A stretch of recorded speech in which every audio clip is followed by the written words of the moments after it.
So good evening, everyone. I hope that everybody is here. All right, just okay.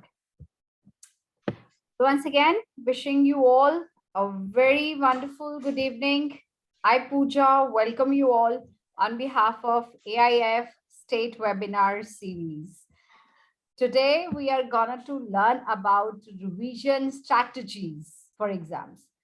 हमें पता है exams बहुत जल्दी आने वाले हैं, मार्च में है और बहुत सारे स्कूल, बहुत सारे टीचर्स इसकी पूरी तैयारी में जुड़े हुए हैं ताकि बच्चों के अच्छे अच्छे मार्क्स आ सके. तो here we are with our experts for our educators, जो कि आज हमें ये बताएंगे कि हम अपनी टेक्निक्स में, टीचिंग टेक्निक्स में क्या डिफरेंट स्ट्रैटेजीज यूज कर सकते हैं, जो कि अगर हम उन बेस से रिविजन्स करवाएं बच्चों को तो उनका लर्निंग आउटकम और भी ज्यादा अच्छा हो जाए और उसके रिजल्ट्स और भी अच्छे हो जाए. तो इससे पहले that I should proceed, I just once again acquaint you all. हमारा स्टेट वेबिनार 80% हिंदी में और 20% इंग्लिश लैंग्वेज में होता है, which is the beauty of our state webinar. So I hope that all of you will be there with us till the end. We'll be starting up with Preeti ma'am. I'd like to introduce you all with our first guest, Preeti Rani ma'am. Preeti Rani ma'am chemistry PhD हैं और ये हमारे साथ जुड़े हुए हैं. She is AIF Global Master Trainer also. Ghaziabad से हैं Preeti ma'am.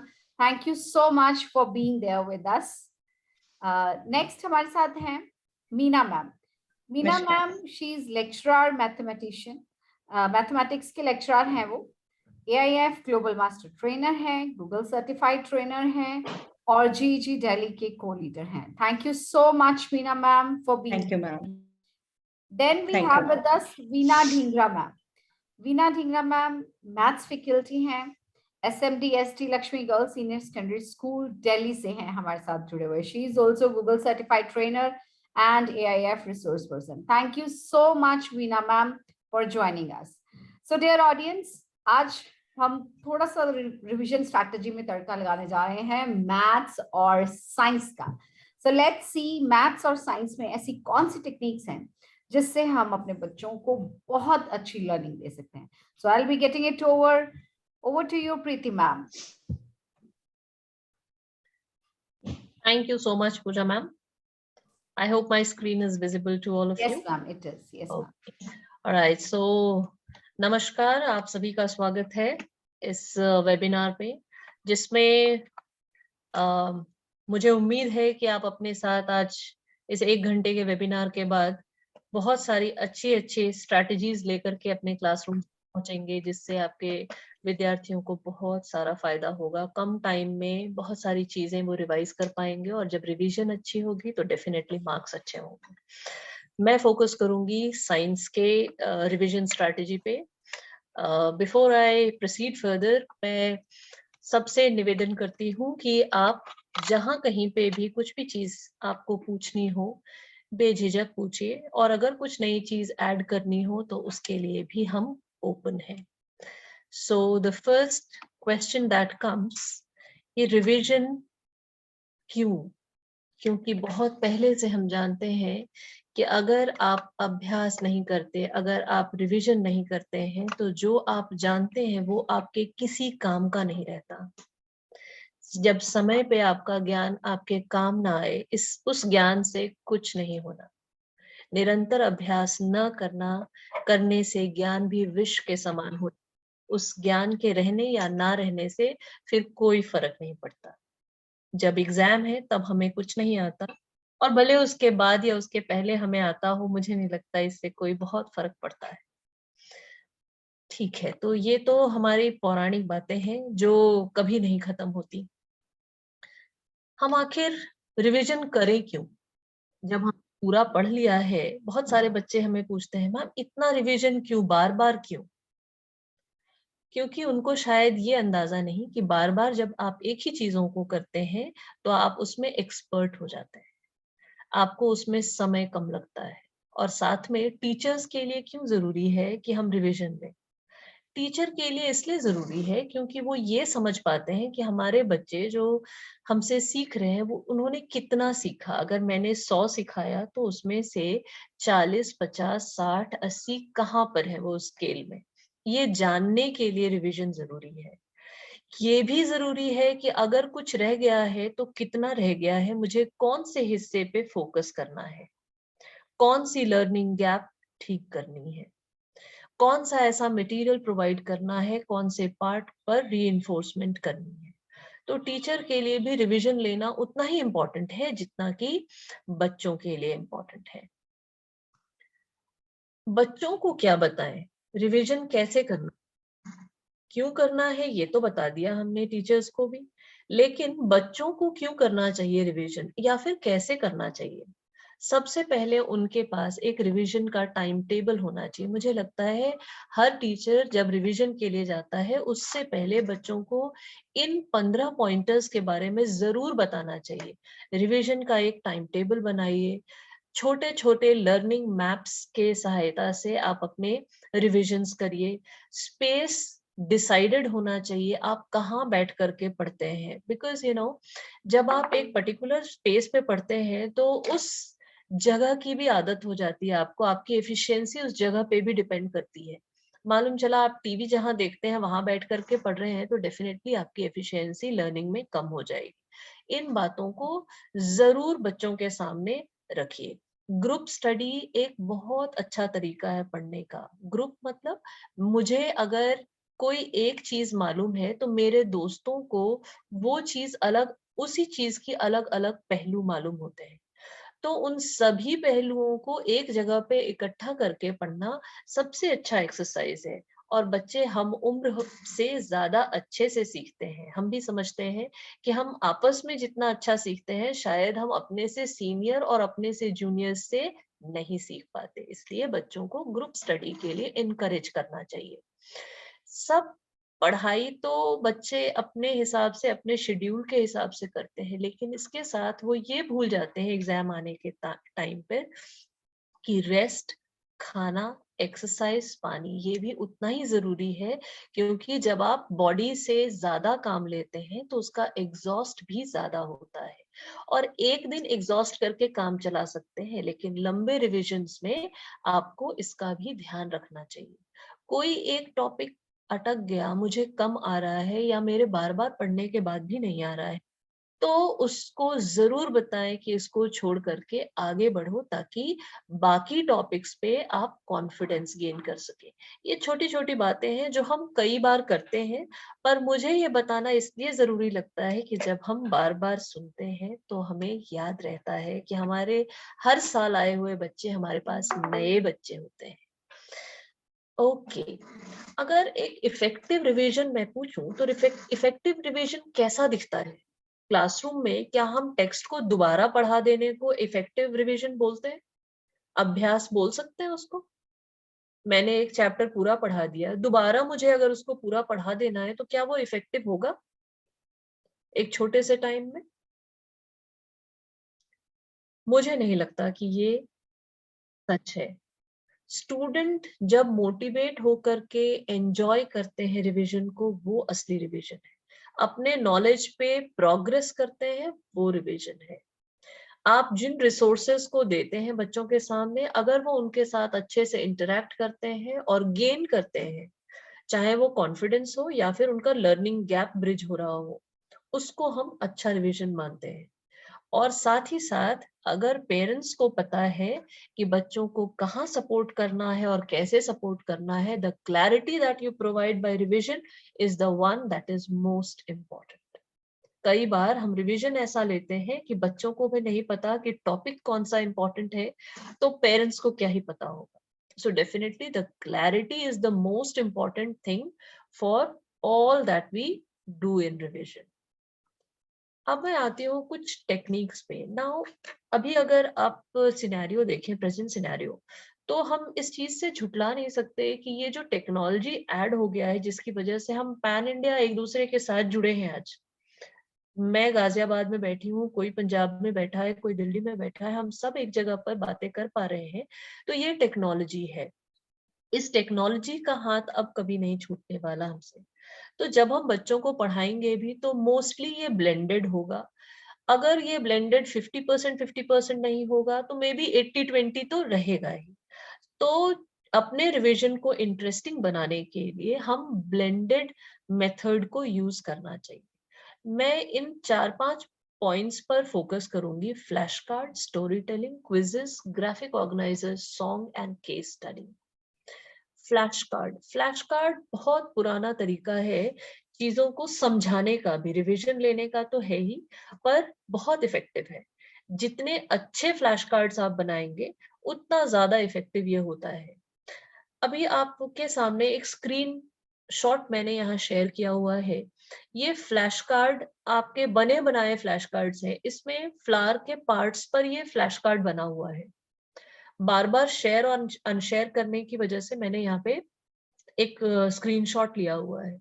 It's very very interesting. इतना इंटरेस्टिंग है कि आपके पास 20 से 25 कार्ड्स हैं, आप उसको फ्लिप करिए, आंसर्स पूछिए, आगे बढ़िए।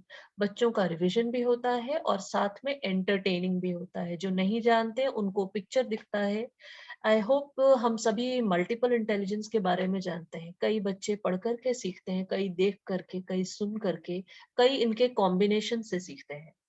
तो जब हम फ्लैश कार्ड यूज करते हैं, आप बोलते भी हैं, आप बच्चों को दिखा भी रहे हैं, तो ये जो कॉम्बिनेशन है ये बेटर और डीपर लर्निंग की तरफ इशारा करता है। और कई बार आप और मैं भी ये रियलाइज करते हैं कि जब हम एग्जामिनेशन रूम में बैठते हैं तो सर्टेन वो चीजें क्लिक करती हैं जो हमने सुनी है, कई बार वो चीजें क्लिक करती है जो हमने देखी है, और कई बार वो चीजें भी क्लिक करती है जो हमने स्मेल किया है। That means every senses have a memory.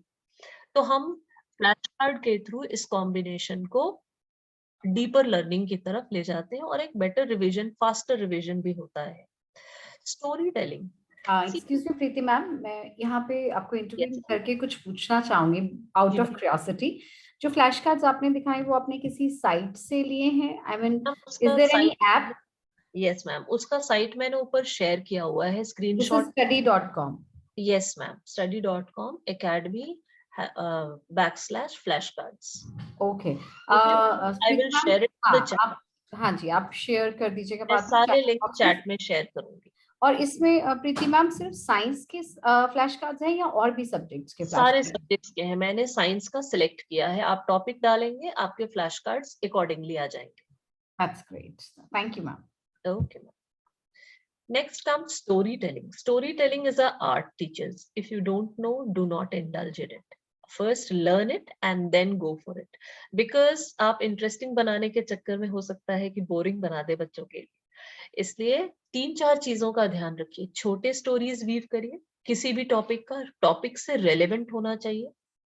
Voice modulation पर ध्यान दीजिए, जो आप कहाँ मुझे रुकना है, कहाँ बच्चों को सोचने के लिए टाइम देना और कहाँ एग्रेसिवली मुझे आगे बढ़ना है, कहाँ मेरी वॉइस पिच हाई होनी चाहिए, कहाँ लो, इसका बहुत ध्यान देने की जरूरत है। साथ में क्लास में जाने के बाद कभी भी स्टोरी वीव ना करें, because story weaving is a art, it requires time, it's actually I would say ये बहुत इनोवेटिव तो है ही, और बहुत क्रिएटिविटी रिक्वायरमेंट होती है इसमें, बहुत क्रिएटिव होना पड़ेगा आपको। जैसे अगर मैं बताऊं, मैं कार्बन को हमेशा स्टोरी टेलिंग मेथड से पढ़ाती हूँ। कारण मुझे अगर बॉन्डिंग बतानी है या मुझे बॉन्डिंग पूछनी है, first single covalent bond, double covalent bond या ट्रिपल कोवलेंट बॉन्ड, तो मैं बच्चों को ये कहती हूँ कि आप अपने आप को कार्बन की तरह इमेजिन करो, और अब मुझे बताओ कि अगर आपके पास एक ही पार्टनर है जिसके पास एक इलेक्ट्रॉन है, तो आप उसके साथ कैसे बॉन्ड बनाओगे। तो ये छोटी छोटी बातों से हम पॉइंटर्स बनाते हैं और उन पॉइंटर्स को फिर एक दूसरे के साथ जोड़ते हैं। So small stories but effective stories. May be उस दिन बच्चों को वो थोड़ा इरेलीवेंट लगे, पर वो भूलेंगे नहीं कभी, इस बात की गारंटी है। जब भी हम, ये तो रिवीजन की बात है, वैसे भी जब हम पढ़ाना शुरू करते हैं, अगर आप स्टोरी से शुरू करें, बहुत अच्छा होता है ये। मैंने एक स्टोरी बताई थी जब मैं लाइट पढ़ा रही थी, प्रकाश, लाइट रेज। तो I started with Alice in Wonderland. तो Alice in Wonderland is I mean everybody knows about the story. So this way you can relate different topics with it. Coming to the next one, that is quizzes. Kahoot is a small format in which you can involve the whole class for the quiz. वैसे भी हम 1 minute quiz, 1 minute paper या बहुत तरह के verbal quizzes करते हैं. एक अगर आपके पास अच्छा डिस्प्ले है तो भी आप Kahoot खेल सकते हो बच्चों के साथ. क्विजेस तो है ही, quizzes is very effective. Reason, जब आप इसमें इसका कोड सिर्फ शेयर करना होता है, बच्चों के साथ जब आप कोड शेयर करते हो, उनका परफॉर्मेंस का एक पूरा एक्सेल आपके सामने आता है. एंड अकॉर्डिंगली यू कैन जज कितने परसेंट बच्चों ने कौन कौन से क्वेश्चन सही करे, कौन से गलत किए. आप पैटर्न भी पढ़ सकते हो कि उसको स्पेसिफिकली कौन से कॉन्सेप्ट में प्रॉब्लम है. So quizzes and Kahoot both are very effective tools for conducting quiz in the class. This is a table, this is a screenshot of quizzes where I had searched. You can see here at the top in the search bar, I have put periodic table. There are so many quizzes lying down and you can select any of them, and in the present time you can have the quiz with the class. This can be conducted, this quizzes can be conducted online, right? But yes, इसके ही क्विजलेट्स होते हैं, quizzes के ही part हैं क्विजलेट्स. वहां से आप flash cards के through, उसमें फ्लैश कार्ड्स ही हैं, you can go through different questions. So online and offline you can make a mix match of it. Next comes graphic organisers और mind map. Teachers, this is very important. When you close a concept also, I feel like you should end it with a graphic organizer. फायदे क्या है इसके? ये बहुत effective तरीका है summarise करने का चीजों को. ये जो आप कोऑर्डिनेशन कंपाउंड का माइंड मैप देख रहे हैं, दिस इज प्रिपेयर्ड ऑन एक्समाइंड. आप अपने माइंड मैप्स आप खुद भी डिजाइन कर सकते हैं, रेडीमेड तो है ही अवेलेबल. आप एक्समाइंड के ऊपर खुद से डिजाइन करके और टॉपिक को, छोटे टॉपिक्स का लेसन वाइज या टॉपिक वाइज समराइज करिए. उससे होता यह है कि क्लास के एंड में बच्चों को पता होता है कि आज मैंने क्या पढ़ा. आगे मैंने क्या पढ़ना है वो तो ठीक है, आज मैंने क्या पढ़ा. रिवीजन के बाद भी, सपोज मैंने एक क्विज से रिवीजन लिया and I know that 2 topics I have covered today. उन 2 टॉपिक्स को समराइज कर दीजिए माइंड मैप से. It goes very smooth and it is very effective in learning. So that is one. Another is songs. These days it's very happening. आजकल छोटी चीजें हैं पर बहुत इफेक्टिव है. अब फिर से मैं कहूंगी, ये मल्टीपल इंटेलिजेंस को ध्यान में रख के करना है. सारे बच्चों को ये अच्छा नहीं लग सकता. अगर मुझे पर्सनली पूछो तो मुझे बहुत अच्छा लगता है. रीजन, जिनको रिदम पसंद है, जिनको वर्ड्स के बारे में नॉलेज है, उनको ये तरीका समझने का समझ में बहुत जल्दी आएगा. यहाँ पे 2 गाने मैंने YouTube से ही उठाए हैं, छोटे, और ये बच्चों ने ही क्रिएट किया है, किसी और ने नहीं, जिसमें एक्टिविटी सीरीज और फोटोसिंथेसिस के बारे में है. मैं ये भी चैट बॉक्स में शेयर करूंगी ताकि सब लोग इसको सुने कि फोटोसिंथेसिस कैसे हम बच्चों को पढ़ा सकते हैं. जिन बच्चों को लिखा हुआ नहीं समझ में आता, जिनको पढ़ने में प्रॉब्लम आती है या लर्न करना मुश्किल होता है, उनके लिए ये बहुत अच्छा तरीका है. वो एक लाइन याद करते हैं और उनको पूरी सीरीज याद आ जाती है. एक लाइन याद किया और उनको पूरी फोटोसिंथेसिस आती है. So that is the one of the best way.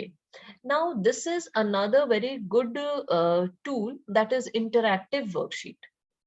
Interactive worksheet में मैंने पार्ट्स ऑफ फ्लावर लिया है. अभी 2 मिनट के अंदर मैं आपके साथ शेयर करूंगी पार्ट्स ऑफ फ्लावर वाला टैब भी, जिसमें आप सामने बच्चों को देख सकते हैं कि वो उनको पार्ट्स पता भी है या नहीं पता है. इसमें बहुत सारे वर्कशीट्स हैं. ये इंटरैक्टिव वर्कशीट्स कहे जाते हैं बिकॉज आपको इसमें चेक करने की जरूरत नहीं है. जहां वो करेक्ट होगा वो टिक मार्क अपने आएगा रेड, और अगर गलत है तो वो रेड से क्रॉस हो जाएगा. तो वहीं के वहीं बच्चा जान जाएगा कि मैंने गलती करी है या मेरा आंसर सही है.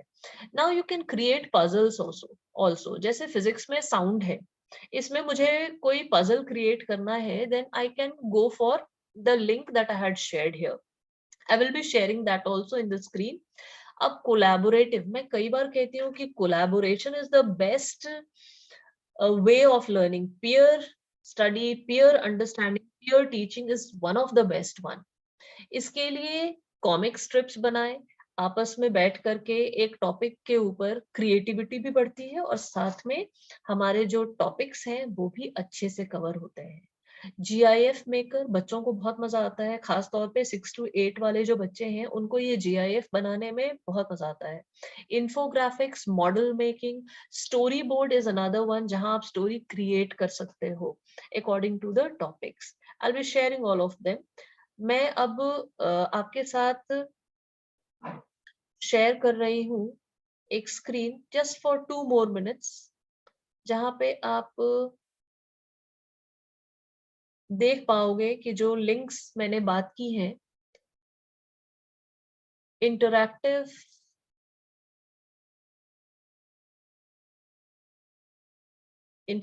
वर्कशीट के बारे में मैं बोल रही थी, मैं आपको वो दिखाना चाहती हूँ so that just a moment, here it is.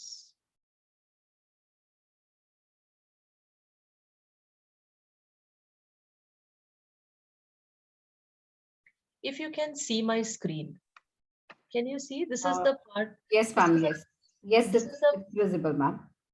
This is the worksheet which is dealing with the parts of flower. So the child has to select from here and put it there. And once it is finished, it will itself tell you how many rights and how many wrongs are there.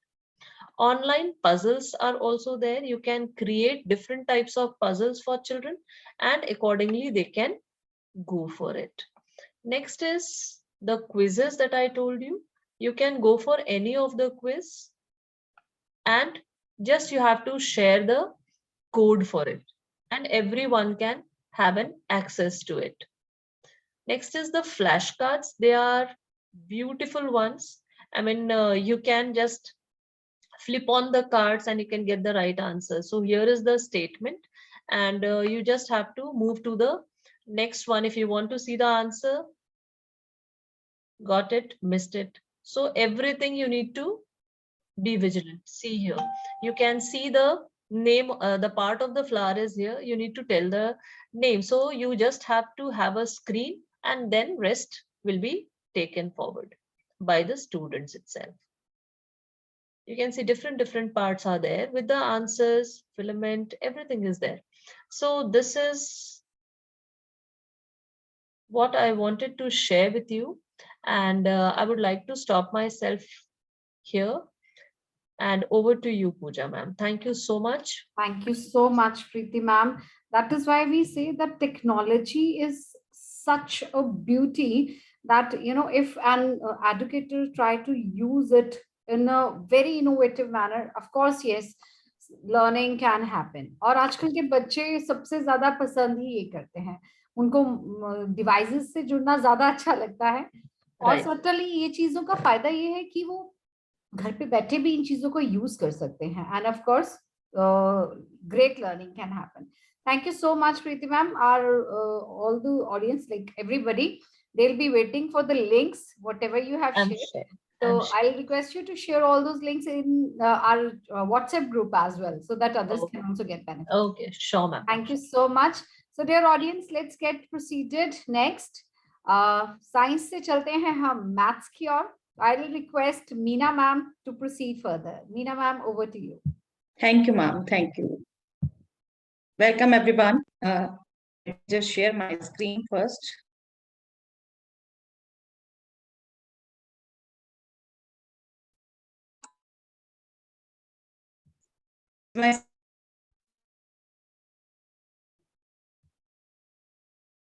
I guess she had some... Am I audible?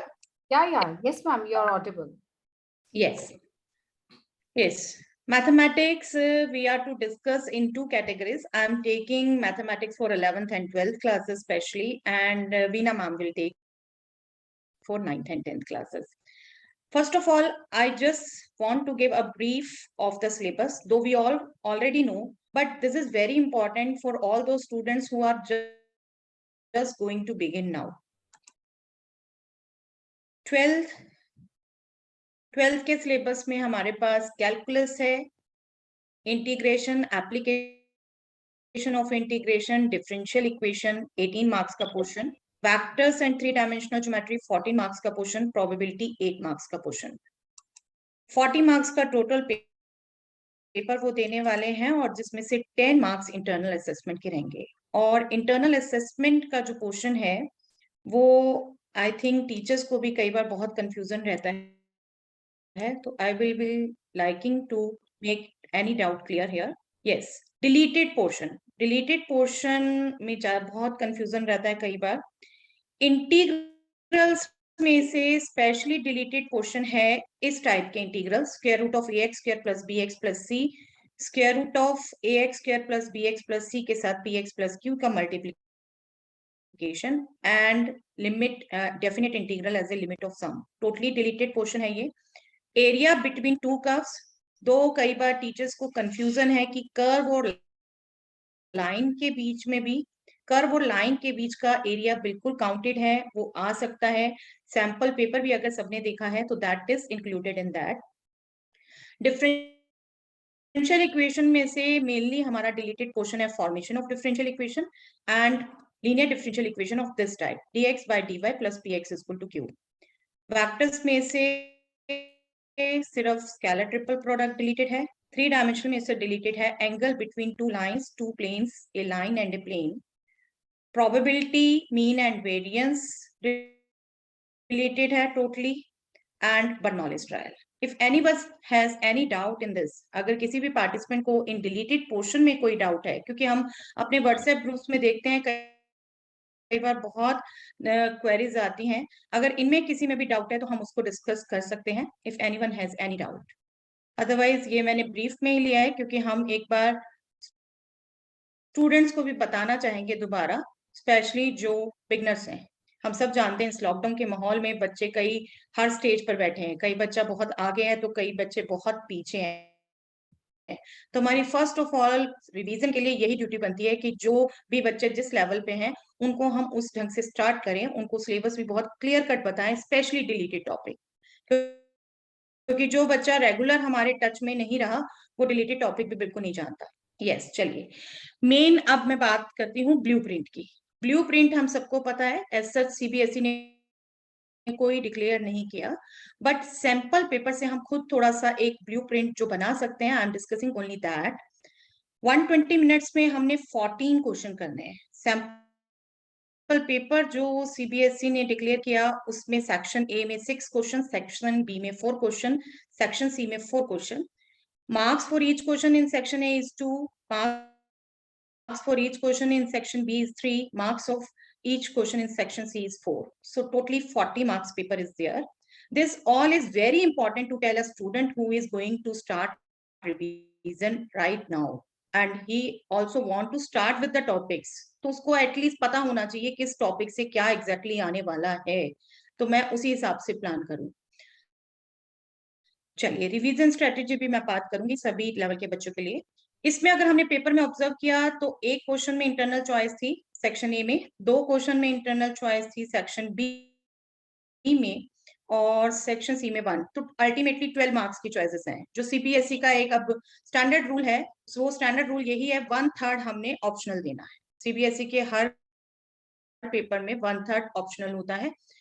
इससे हम conclude कर सकते हैं जो हमने chapter यहाँ देखे, integration का 1 क्वेश्चन था, डिफरेंशियल इक्वेशन का 1 क्वेश्चन, वेक्टर्स का 1 क्वेश्चन, 3D ज्योमेट्री का 1 क्वेश्चन और प्रोबेबिलिटी के 2 क्वेश्चन।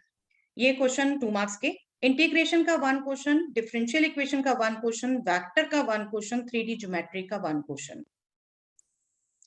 ये पोर्शन हमारे बी सेक्शन से। देन इंटीग्रेशन का 1 क्वेश्चन, एप्लीकेशन ऑफ इंटीग्रेशन का 1, 3D ज्योमेट्री का 1, प्रोबेबिलिटी का 1। केस स्टडी हमारी प्रोबेबिलिटी के बेस पर।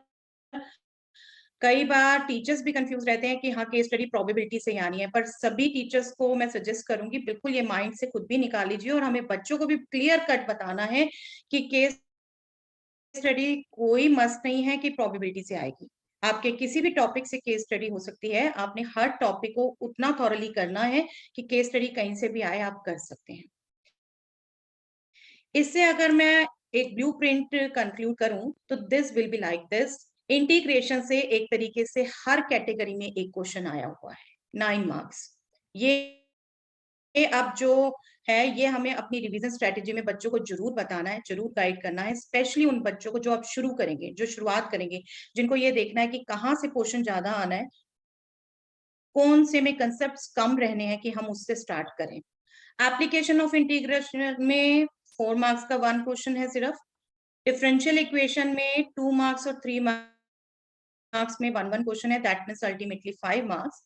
Total this is of 18 marks, जो सिलेबस में भी ऑलरेडी डिक्लेयर था, बट टॉपिक वाइज वहां डिक्लेयर नहीं होता, ब्लूप्रिंट कोई ऐसा डिक्लेयर नहीं हुआ, तो हम इसको यूज कर सकते हैं अपने डायग्नोस को। वेक्टर अलजेब्रा में 2 मार्क्स में भी 1 क्वेश्चन है, 3 मार्क्स में भी, अल्टीमेटली 5 मार्क्स का पोर्शन। और 3 डायमेंशनल ज्योमेट्री में तीनों कैटेगरी में 1 मार्क्स का है, जो मैं बच्चों को भी बार बार कहती हूँ, बेटा वेक्टर और 3D बेशक कंबाइंड होता हो, but most of the portion is from 3 dimensional geometry. Vector is basically base of 3 dimensional, मैं बार बार उनको फोर्स करती हूँ, तो ऑलमोस्ट डबल मार्क्स का 3 डायमेंशनल से पोर्शन होता है, बट बेस हमारा वेक्टर ही है। 14 मार्क्स का टोटल पोर्शन। प्रोबेबिलिटी से 2 क्वेश्चन 4 मार्क्स का, दैट मीन्स अल्टीमेटली 8। तो ये हमें बच्चों को जरूर बताना है, स्पेशली बिगनर्स को। और अगर जिन्होंने स्टार्ट किया है तो मैं सजेस्ट करूंगी उन्हें, हम सजेस्ट करें कि प्रोबेबिलिटी सबसे पहले करिए। सिर्फ 5 कंसेप्ट्स आपने करने हैं, 8 मार्क्स आपके श्योर हो जाते हैं। और उनको हमने ये बार बार कहना है कि आप अब जो भी टॉपिक करिए उसमें से छोड़िए मत, अपनी एनसीईआरटी करिए बिल्कुल, और हम उनको खुद ही प्रोवाइड करवाएं एटलीस्ट 5 मार्क्स के क्वेश्चंस एज ए वर्कशीट, जो मैं शेयर करने वाली हूं सभी से। आप उन्हीं को यूज कर सकते हैं, पीडीएफ में शेयर करने लगी हूँ, वो आप यूज कर सकते हैं अपनी क्लासेस में। मिनिमम वो तो ऐसे बच्चे करें जिन्हें अभी सिर्फ 1.5 महीना मिलने वाला है, जिन्होंने पहले नहीं ज्यादा कुछ किया, वो इंटीग्रेशन कर सकते हैं। चलिए वो मैं स्ट्रेटेजी पे आऊंगी। If anyone has any doubt till now, any participant, if anyone wants to ask anything? Okay, चलिए 11th में मैं ज्यादा जोर नहीं दूंगी, सिर्फ क्विकली बात करती हूँ। सेट्स 8 मार्क्स का, ट्रिग्नोमेट्री जिसमें है, linear inequality, permutation, combination 11 marks, ये सभी हम जानते हैं। इसको मैं एक बार स्किप करने लगी हूँ क्योंकि मैं अगेन ब्लूप्रिंट पे आना चाहती हूँ, जो department of education, yes, deleted portion also. Deleted में भी आई थिंक 11th में कम कंफ्यूजन है क्योंकि वहां क्लियर कट चैप्टर्स ही डिलीटेड है जो है। जनरल सॉल्यूशन डिलीटेड है ट्रिग्नोमेट्री इक्वेशंस में। लीनियर इनइक्वालिटीज में कोई ऐसा डिलीटेड पोर्शन नहीं है। परम्यूटेशन कॉम्बिनेशन में डेरिवेशन फॉर्मूलाज डिलीटेड है सिर्फ। कॉनिक सेक्शन में डीजेनरेट केस डिलीटेड है। बहुत कम पोर्शन डिलीटेड है जो आने हैं उसमें। इंट्रोडक्शन 3D में भी नहीं है कुछ भी डिलीटेड, डेरिवेटिव्स में भी नहीं है डिलीटेड। यस, प्रोबेबिलिटी में axiomatic approach based question deleted है, सिंपल डायरेक्ट अपने थ्योरेटिकल अप्रोच से कर सकते हैं, इतना पोर्शन डिलीटेड है।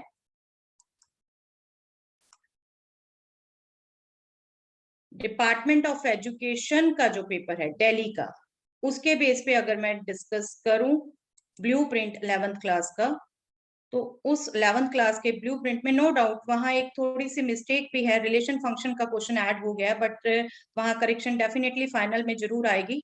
ट्रिग्नोमेट्री का पोर्शन 2 मार्क्स में 1 क्वेश्चन, 3 मार्क्स में 2 क्वेश्चन एक तरीके से आए। रिलेशन फंक्शन की जगह ट्रिग्नोमेट्री का क्वेश्चन आएगा। 8 मार्क्स का ट्रिग्नोमेट्री से। 2 मार्क्स का 1 क्वेश्चन है, बट ये भी हमने हाँ बिल्कुल बच्चों को बताना है कि ये हार्ड एंड फास्ट भी नहीं है, कभी ये इंटरचेंज भी हो सकता है। नो डाउट कि हम अल्टीमेटली ये गेस कर सकते हैं कि इस चैप्टर से कितने मार्क्स का क्वेश्चन आ रहा है, बट ये नहीं है कि 2 मार्क्स में अगर सैंपल पेपर में है तो 3 मार्क्स में से उसमें से नहीं आ सकता। वो भी हमने बच्चों को जरूर गाइड करना है। ये गेस चाहिए बिगनर्स के लिए, ये गेस चाहिए कि किस चैप्टर से एग्जैक्टली कितने मार्क्स का क्वेश्चन आना है, ताकि वो more over I guess school to school call भी वेरी करती है sometimes. Yes ma'am, 11th class का तो इंटरनल में वेरी करेगा। yes. मैं इसलिए मेन डिपार्टमेंट ऑफ एजुकेशन कर रही हूँ कॉमन जो है, क्योंकि हम अपने स्कूल में गवर्नमेंट स्कूल का लेते हैं और आई सपोज, चलिए 11th में इसलिए मैं ज्यादा दौड़ नहीं देना चाहती क्योंकि वहां पर no doubt school to school differ करता है। परम्यूटेशन कॉम्बिनेशन से 5 मार्क्स का, कॉनिक सेक्शन से 6 मार्क्स का क्वेश्चन, 3D से 3 मार्क्स का, डेरिवेटिव से 6 मार्क्स का पोर्शन, प्रोबेबिलिटी से 6। तो एटलीस्ट ये हमें बच्चों को करना है, स्पेशली गवर्नमेंट स्कूल्स के मैं सजेस्ट करूंगी। नो डाउट पब्लिक स्कूल्स का तो अपना इंटरनल मामला होता है। जैसे यस, इंटरनल असेसमेंट में कुछ टीचर्स को भी अभी तक डाउट रहता है। पीरियोडिक टेस्ट बिल्कुल अभी भी है, वही रूल है, क्योंकि स्पेसिफिक कुछ नहीं सीबीएसई ने अपने सिलेबस में डिक्लेयर किया, तो जो पहले रूल था वही रूल है। हमने 10 मार्क्स का नहीं, वो तो हमारे ऊपर डिपेंड है, हम जितने मर्जी मार्क्स का प्रिपेयर कर सकते हैं। हमने 5 मार्क्स का अल्टीमेटली कन्वर्ट करना है। 3 टेस्ट लेने हैं, उनको हम अल्टीमेटली तीनों को 5 में कन्वर्ट करेंगे और एवरेज ऑफ बेस्ट टू हमें जितनी क्लैरिटी होगी हम उतने अच्छे से बच्चों को क्लियर कर पाएंगे। और I think most of the schools ने ले भी लिए होंगे, ये सभी गवर्नमेंट ने भी ले लिए होंगे। मेरा भी सिर्फ 3rd रहता है, 2 मैं ले चुकी हूँ। तो 3 पीरियोडिक टेस्ट लेने हैं हमने, और उनमें से 2 बेस्ट का एवरेज लेना है। एक्टिविटीज हमने 4 करवाई हुई होंगी इस टर्म के लिए। एक्टिविटी फाइल रिकॉर्ड और असेसमेंट जो हमने लास्ट में एक लेना है, ये भी डाउट है कई टीचर्स को, खुद भी हमने एक असेसमेंट फाइनल एक्टिविटी टेस्ट लेना है। बिल्कुल फाइल और ये एक्टिविटी सब कुछ कंप्लीट 5 मार्क्स का है। और same is for 11, same is for 12। और क्लियर कट वहां सिलेबस में मेंशन भी है कि activities perform by the student and activity file is of 3 marks, activity test and viva voce is of 2 marks. I hope इसमें भी किसी को कोई डाउट नहीं है, क्योंकि हमें जितनी अच्छी क्लैरिटी होगी तो हम बच्चों को उतने अच्छे से बता पाएंगे और कर पाएंगे। ये हमने लेना है फाइनल एक्टिविटी, बच्चों को हम कहें कि आप जितने अच्छे से बेटर से प्रिपेयर कर पाएंगे। I guess everybody is clear, Meena ma'am. otherwise मैं यहाँ पे सबको कहना चाहूंगी, हमारी ऑडियंस को, that our chat box is open. You can surely connect with us through chat box. I know we have muted everyone, but for sure you can connect with us through chat box. We'll be proceeding with your queries to our resource persons. Thank you. Yes, Meena. Thank you ma'am. Yes, हम बच्चों को थोड़ा सा अपनी revision strategies में time management, that is very important, क्योंकि कई बार बच्चे कुछ क्वेश्चंस में जो उनको इन्वॉल्व किए रहते हैं, जबकि क्वेश्चन सॉल्व नहीं हो रहा, उससे बाहर नहीं निकलते। हम थोड़ा सा उन्हें टाइम मैनेजमेंट भी सिखा के भेजें। अगर पेपर हम ऑब्जर्व करें तो 14 क्वेश्चंस, दैट मींस 40 मार्क्स का पेपर बच्चे 2 आवर्स में अटेम्प्ट करने वाले हैं। No doubt, not only 2 hours, 15 से 20 मिनट सीबीएसई ने रीडिंग टाइम के लिए भी देना है, बिल्कुल जैसा हम हर बारी ऑब्जर्व कर रहे हैं। तो 2 आवर्स 15-20 मिनट्स, और हम उन्हें सजेस्ट करें कि 15 से 20 मिनट वो अच्छे से, बच्चे क्या होते हैं बस इधर उधर ऑब्जर्व ही करते रहते हैं, उसको नहीं रीड आउट करते। वो बहुत इंपॉर्टेंट टाइम है, उस टाइम में वो बहुत अच्छे से ऑब्जर्व करें पेपर, और उसको मैनेज करें कि मुझे कौन सा पोर्शन पहले करना है। स्पेशली हम सजेस्ट करते हैं उन्हें कि जो भी सेक्शन आपको बहुत ज्यादा अच्छे से आता है आप उसको करो पहले। ये मत सोचो कि आपने ए से ही स्टार्ट करना है या सी से ही स्टार्ट करना है। जो सेक्शन आपको बहुत कॉन्फिडेंटली आता है उसको करिए स्टार्ट। अब हमें पता है पेपर 3 सेक्शन में है, हम उनको थोड़ा सा गाइड कर दें कि वो कितने टाइम में हर सेक्शन को, अपना वो ट्रैक ऑफ टाइम रखें, जो हम थोड़ा सा कैलकुलेशन कर सकते हैं। 24 to 30 मिनट वो सेक्शन ए में, 24 to 30 मिनट सेक्शन बी में, 32 to 40 मिनट सेक्शन सी में। ये हमारी गाइडेंस, एक बार और कुछ नहीं होता, बच्चों को एक टीचर पे फेद होता है, चाहे वो पूरे साल हमारे साथ पढ़ रहे हैं या नहीं पढ़ रहे हैं। जब हम थोड़ी सी ये स्ट्रेटेजीज उन्हें बताते हैं तो उनके माइंड में रह जाती है, यस बिल्कुल मुझे टाइम ट्रैक रखना है, टाइम ट्रैक नहीं रखूंगा तो मैं लूज कर जाऊंगा।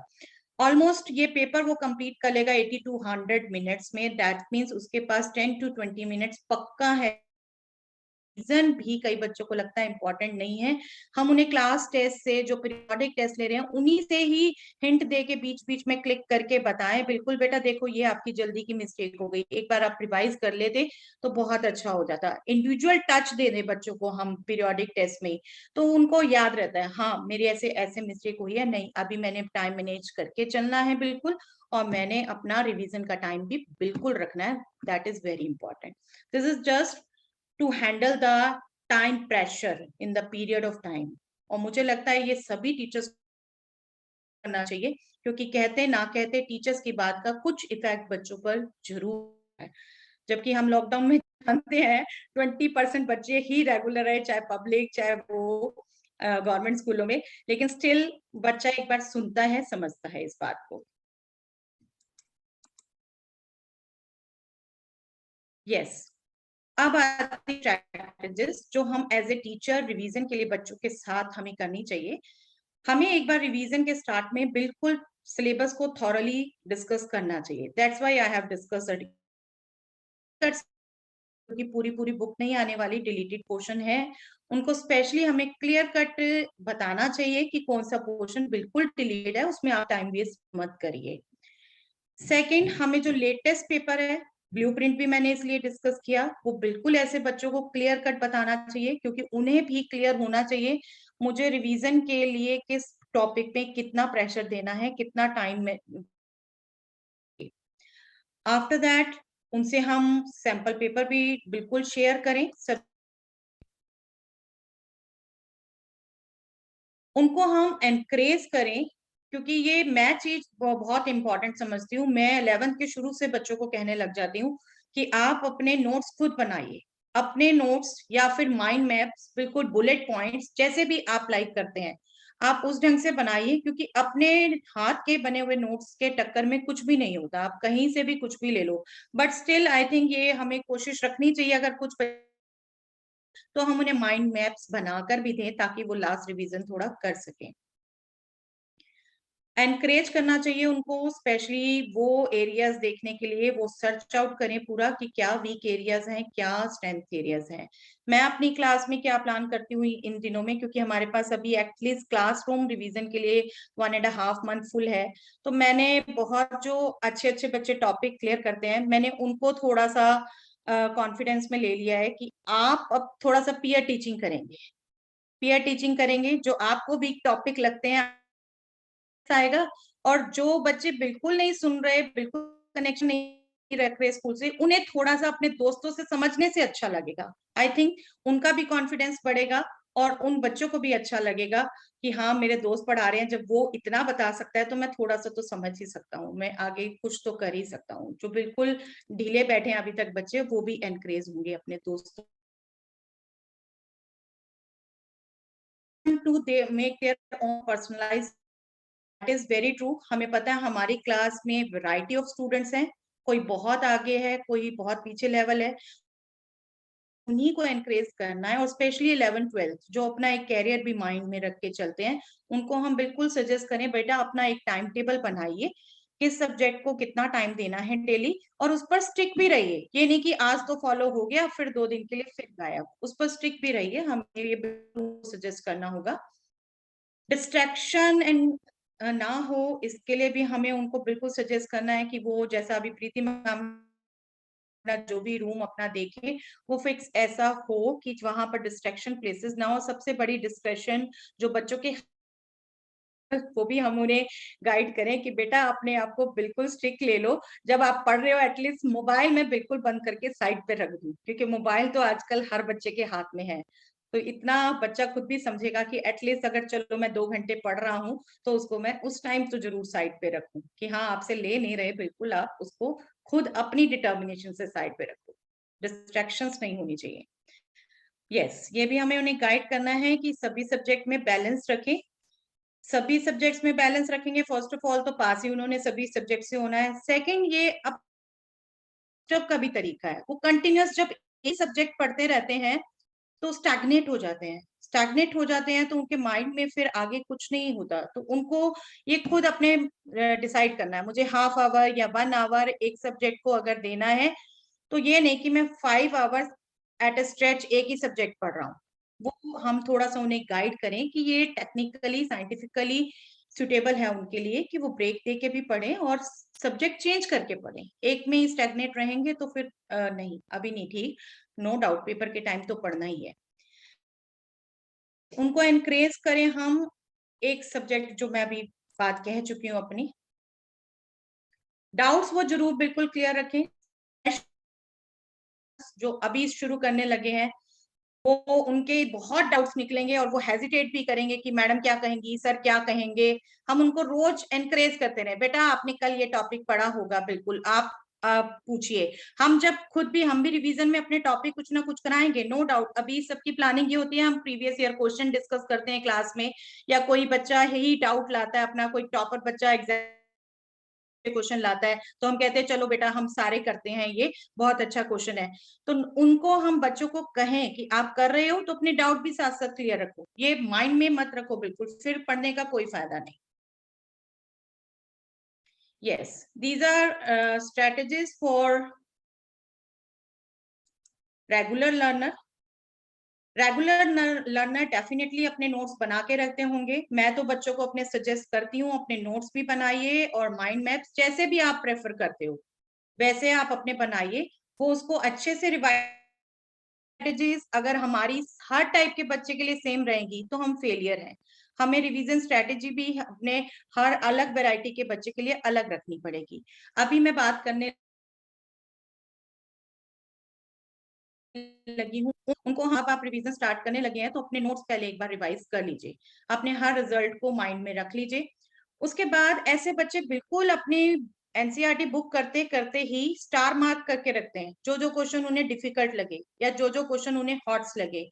हमारे जैसे सब्जेक्ट में एग्जाम्पलर बुक भी हम बार बार कहते हैं बिल्कुल ऐसे बच्चों को कि करिए करिए करिए, वो उसमें भी स्टार लगा के रखते हैं। तो हम उन्हें सजेस्ट करें अब आप थोड़ा सा उस पर आइए, क्वेश्चन जो आपसे नहीं हुए या क्वेश्चन आपने स्टार लगा के रखे थे उनको दोबारा करके देखिए कि क्या अब आपसे हो रहे हैं, क्योंकि पहले जब आपने किया आपसे नहीं हुए थे, अब आपको उन पर थोड़ा सा जोर देना है। उनको हम एनकरेज करें कि पीयर टीचिंग करें, जैसा अभी मैंने बात की, मैंने अपनी क्लास में सैटरडे अनाउंस किया है, अभी last sorry yesterday he announce किया है कि अब आप में से फ्री कि हाँ जिस बच्चे को अपने किस टॉपिक पे कॉन्फिडेंस है या नहीं है, वो कॉन्फिडेंस लाना चाहता है, वो मंडे मुझे बता दे कौन कौन पीयर टीचिंग करना चाहता है, ताकि जो 5-6 बच्चे क्लास में पीछे पीछे चल रहे हैं हमारा उनका भी फायदा हो, बाकी का मीडियम क्लास जो बच्चे हैं जो थोड़ा पढ़ रहे थे थोड़ा नहीं पढ़ रहे थे वो अपने ग्रुप में पेपर स्टडी करें, क्योंकि हम एक ट्रैक नहीं रख सकते, हर बच्चे का सिंगल ट्रैक नहीं रख सकते, हर बच्चे का अपना अपना ट्रैक होगा, तो हमें थोड़ा सा तो ऐसा चलना पड़ेगा। उन्हें हम एनकरेज करें 5 to 10 इयर्स के क्वेश्चंस जरूर करें, और एनसीईआरटी एग्जाम्पलर के भी आप क्वेश्चंस लें, और बिल्कुल ऐसे बच्चों को टाइम मैनेजमेंट भी चाहिए होता है। कई बार हम देखते हैं बच्चा इतना अच्छा रहा, रेगुलर पढ़ता रहा, सब करता रहा, बट वो पेपर में एकदम प्रेशर में था, और प्रेशर में वो बहुत अफसोस से दिखा हमें पेपर के बाद कि मैम पेपर तो बहुत गंदा हुआ, मेरा इतना छूट गया, मेरा इतना छूट गया। तो हमें ऐसे बच्चों को बिल्कुल सजेस्ट करना है। मैं अपने बच्चों को कहती हूँ कि 5 पेपर आप ऐसे बच्चे जो बहुत अच्छे कर चुके हो, वो 5 पेपर कम से कम जरूर करो, और वो उन्हें अभी जैसे एक बार हो चुका, एक स्लॉट हो चुका, उनको अभी से शुरू कर देना चाहिए। टाइम मैनेजमेंट पर बच्चों को भी व्हाट्सएप पे बहुत अवेलेबल है, बहुत सी अच्छी अच्छी बुक्स और भी आती हैं, पेपर्स बहुत अवेलेबल हैं बच्चों को। हम प्रोवाइड करना चाहें हम प्रोवाइड करें, हम टीचर्स भी प्रोवाइड कर सकते हैं। ये सिर्फ स्ट्रेटेजीज में जो खुद अप्लाई करती हूँ क्लासेस में, मैं वो बात कर रही हूँ, आप भी इनमें बिल्कुल एड ऑन कर सकते हैं, कुछ भी और बेटर वे हो सकता है। तो these all are my strategies for two students who are learning good with me, regular रहे जो मेरे साथ। These are my strategies for both. आप इनमें से कुछ ऐड करना चाहें तो मोस्ट वेलकम, मैं भी कुछ नया टिप ले जाऊं शायद। Okay. So Anything in chat, Pooja ma'am? Hanji, yes, ma'am, I can see the chat. I hope everybody has liked the ideas given by Meena ma'am. कई बार ये छोटी छोटी वेकअप कॉल्स होती हैं जो बहुत जरूरी हो जाती हैं, and I guess everybody is liking the same. Yes, Meena ma'am, thank you so much. You have some other thing also to say, Meena ma'am? Yes ma'am, yes Yeah, ma'am. sure. Just 5-10 minutes more. Yeah. Next strategy is for me with normal student जो कुछ portion पढ़ चुके, no doubt ज्यादातर हमारी उनकी वही रहनी है क्योंकि वो भी कुछ नोट्स बना चुके, बट हम उन्हें आप सजेस्ट करें क्योंकि 1.5 मंथ है, तो आप 15 दिन बेटा दे सकते हो। 15 दिन आपने कोई पहले टॉपिक नहीं किया तो वो आप कर लीजिए, हाँ 15 दिन के बाद मत करो, लास्ट में आप बिल्कुल लास्ट मंथ में आप नया नया टॉपिक करने लग जाओगे, या पेपर से बिल्कुल 15 दिन पहले, वो तो बिल्कुल न्यू टॉपिक नहीं करना चाहिए। ये ऐसी सजेशन बच्चों को नहीं लगता, बच्चों को तो एटलीस्ट पेपर से एक दिन पहले भी लगता है कि अगर ये टॉपिक छूटा था मैं कर लेता हूँ। उन्हें ये नहीं पता विदाउट प्रैक्टिस मैथ्स में वो कुछ नहीं कर पाएंगे, सब स्किप हो जाएगा, सब मैथ्स सब हो, को ही गाइड करना है कि हाँ आप अभी कर लो, 15 दिन ले लो, जो आपके टॉपिक छूटे हुए हैं वो आप कर लो। बाकी स्ट्रेटेजीज बिल्कुल उनके लिए भी बिल्कुल सेम रहेंगी, और उनको भी हम सजेस्ट करते हैं कि सैंपल पेपर्स बिल्कुल करो और टाइम मैनेजमेंट करो। आप अपना 2 आवर्स का अगर पेपर है तो 2 आवर्स में आप कितना कर पा रहे हो ये करो। और ये मेरी स्ट्रेटेजीज जो मैं पहले ही बात कर चुकी हूँ, बिल्कुल वीक स्टूडेंट्स की, बिल्कुल वीक स्टूडेंट्स की वो एनसीईआरटी पे कंसंट्रेट करें। स्पेशली 12th के लिए ही बात कर रही हूँ मैं, पहले प्रोबेबिलिटी कर लें, 8 मार्क्स की है करने वाली हूँ। आप में से भी इसको जो लाइक करें कर सकते हैं, अपनी सजेशन भी दे सकते हैं। उसके बाद कैलकुलस पे आइए, बट कैलकुलस में भी एक्चुअली इंटीग्रेशन ही ऐसा पोर्शन है जो लगता भी इजी है लेकिन वैरायटी ऑफ क्वेश्चन है। जरा सा भी न्यू टाइप का क्वेश्चन आ गया, बच्चा हिंट ही नहीं क्लिक कर पाता कई बार, तो हम उन्हें करें बेसिक इंटीग्रेशन कर लीजिए, बट उसके बाद पहले डिफरेंशियल इक्वेशन कर लीजिए, देन एरिया कर लीजिए, फिर आइए फिर इंटीग्रेशन कंप्लीट करिए दोबारा, एंड लास्ट में वो वेक्टर्स 3D लें। और बिल्कुल इन बच्चों के लिए बहुत जरूरी है वो अपने माइंड मैप बनाए, माइंड मैप बनाए, नहीं तो हम बना के दें ऐसे। रिवीजन भी लास्ट में बहुत जरूरत होगी जो बच्चे अब शुरू कर रहे हैं। और इनके लिए ही मैंने पिछले 5 साल के पेपर से वर्कशीट्स बनाई हैं, जो मैं अभी ड्राइव लिंक शेयर करूंगी सबसे, मे बी यहाँ पर या ग्रुप में जैसे भी होगा, तो आप वहां से देख सकते हैं, बिल्कुल अपने स्टूडेंट्स के लिए भी यूज कर सकते हैं, ऐसे बिगनर स्टूडेंट्स के लिए। यस, ये मैंने सैंपल पेपर से ही कुछ क्वेश्चन लिए थे जो मैं सजेस्ट करना चाहूंगी कि हम रिवीजन में ऐसे क्वेश्चन भी बिल्कुल लें, क्योंकि ये क्वेश्चन बेसिकली मिसलिनियस में होते हैं, और बच्चे बिल्कुल बहुत कम एकदम टॉप 5% स्टूडेंट टच करते हैं, और बच्चे करते ही नहीं, मिसलिनियस को यूजलेस समझ लेते हैं। तो हम रिवीजन में भी ऐसे क्वेश्चन जरूर करवाएं थोड़ा सा, ताकि उनको इनकी भी प्रैक्टिस हो जाए। और यही क्वेश्चन ऐसा था, देखिए कर्व भी है और लाइन भी है, तो ये डाउट बिल्कुल माइंड में नहीं होना चाहिए कि कर्व और लाइन एक तरीके से दो हो गए, बिल्कुल नहीं। एरिया बिटवीन 2 कर्व्स स्किप्ड है, 2 कर्व्स नहीं आएंगे, कर्व और लाइन बिल्कुल आ सकता है। That's all from my side, Pooja ma'am. Right. Thank you so much, Meena ma'am. It was a great learning indeed. Thank you so much. Thank you. So, dear audience, I would really extend my heartiest thanks to Preeti ma'am and Meena ma'am for joining our platform AIF and state webinar series में वो हमारे साथ जुड़े, और Hindi language में, क्योंकि आजकल बहुत मुश्किल है अपने कंफर्ट जोन से बाहर आके हिंदी में वेबिनार्स देने। We are so tend to speak in English. Hindi में वेबिनार्स दिया और स्टेट वेबिनार्स की एक एथनिक ब्यूटी को बना के रखा। Thank you so much Meena ma'am and Preeti ma'am. Both of them actually they have to leave for another webinars, so that is why once again I'll be thanking both of them on the behalf of AIF platform and the audience. Pooja ma'am, can I take a minute? Yeah, sure, because मैं जो share करने लगी हूँ वो है, उसमें क्या क्या है मैं एक बार बताना चाहूंगी ताकि Yeah, यूज sure, कर sure, please, sure, we would love to listen.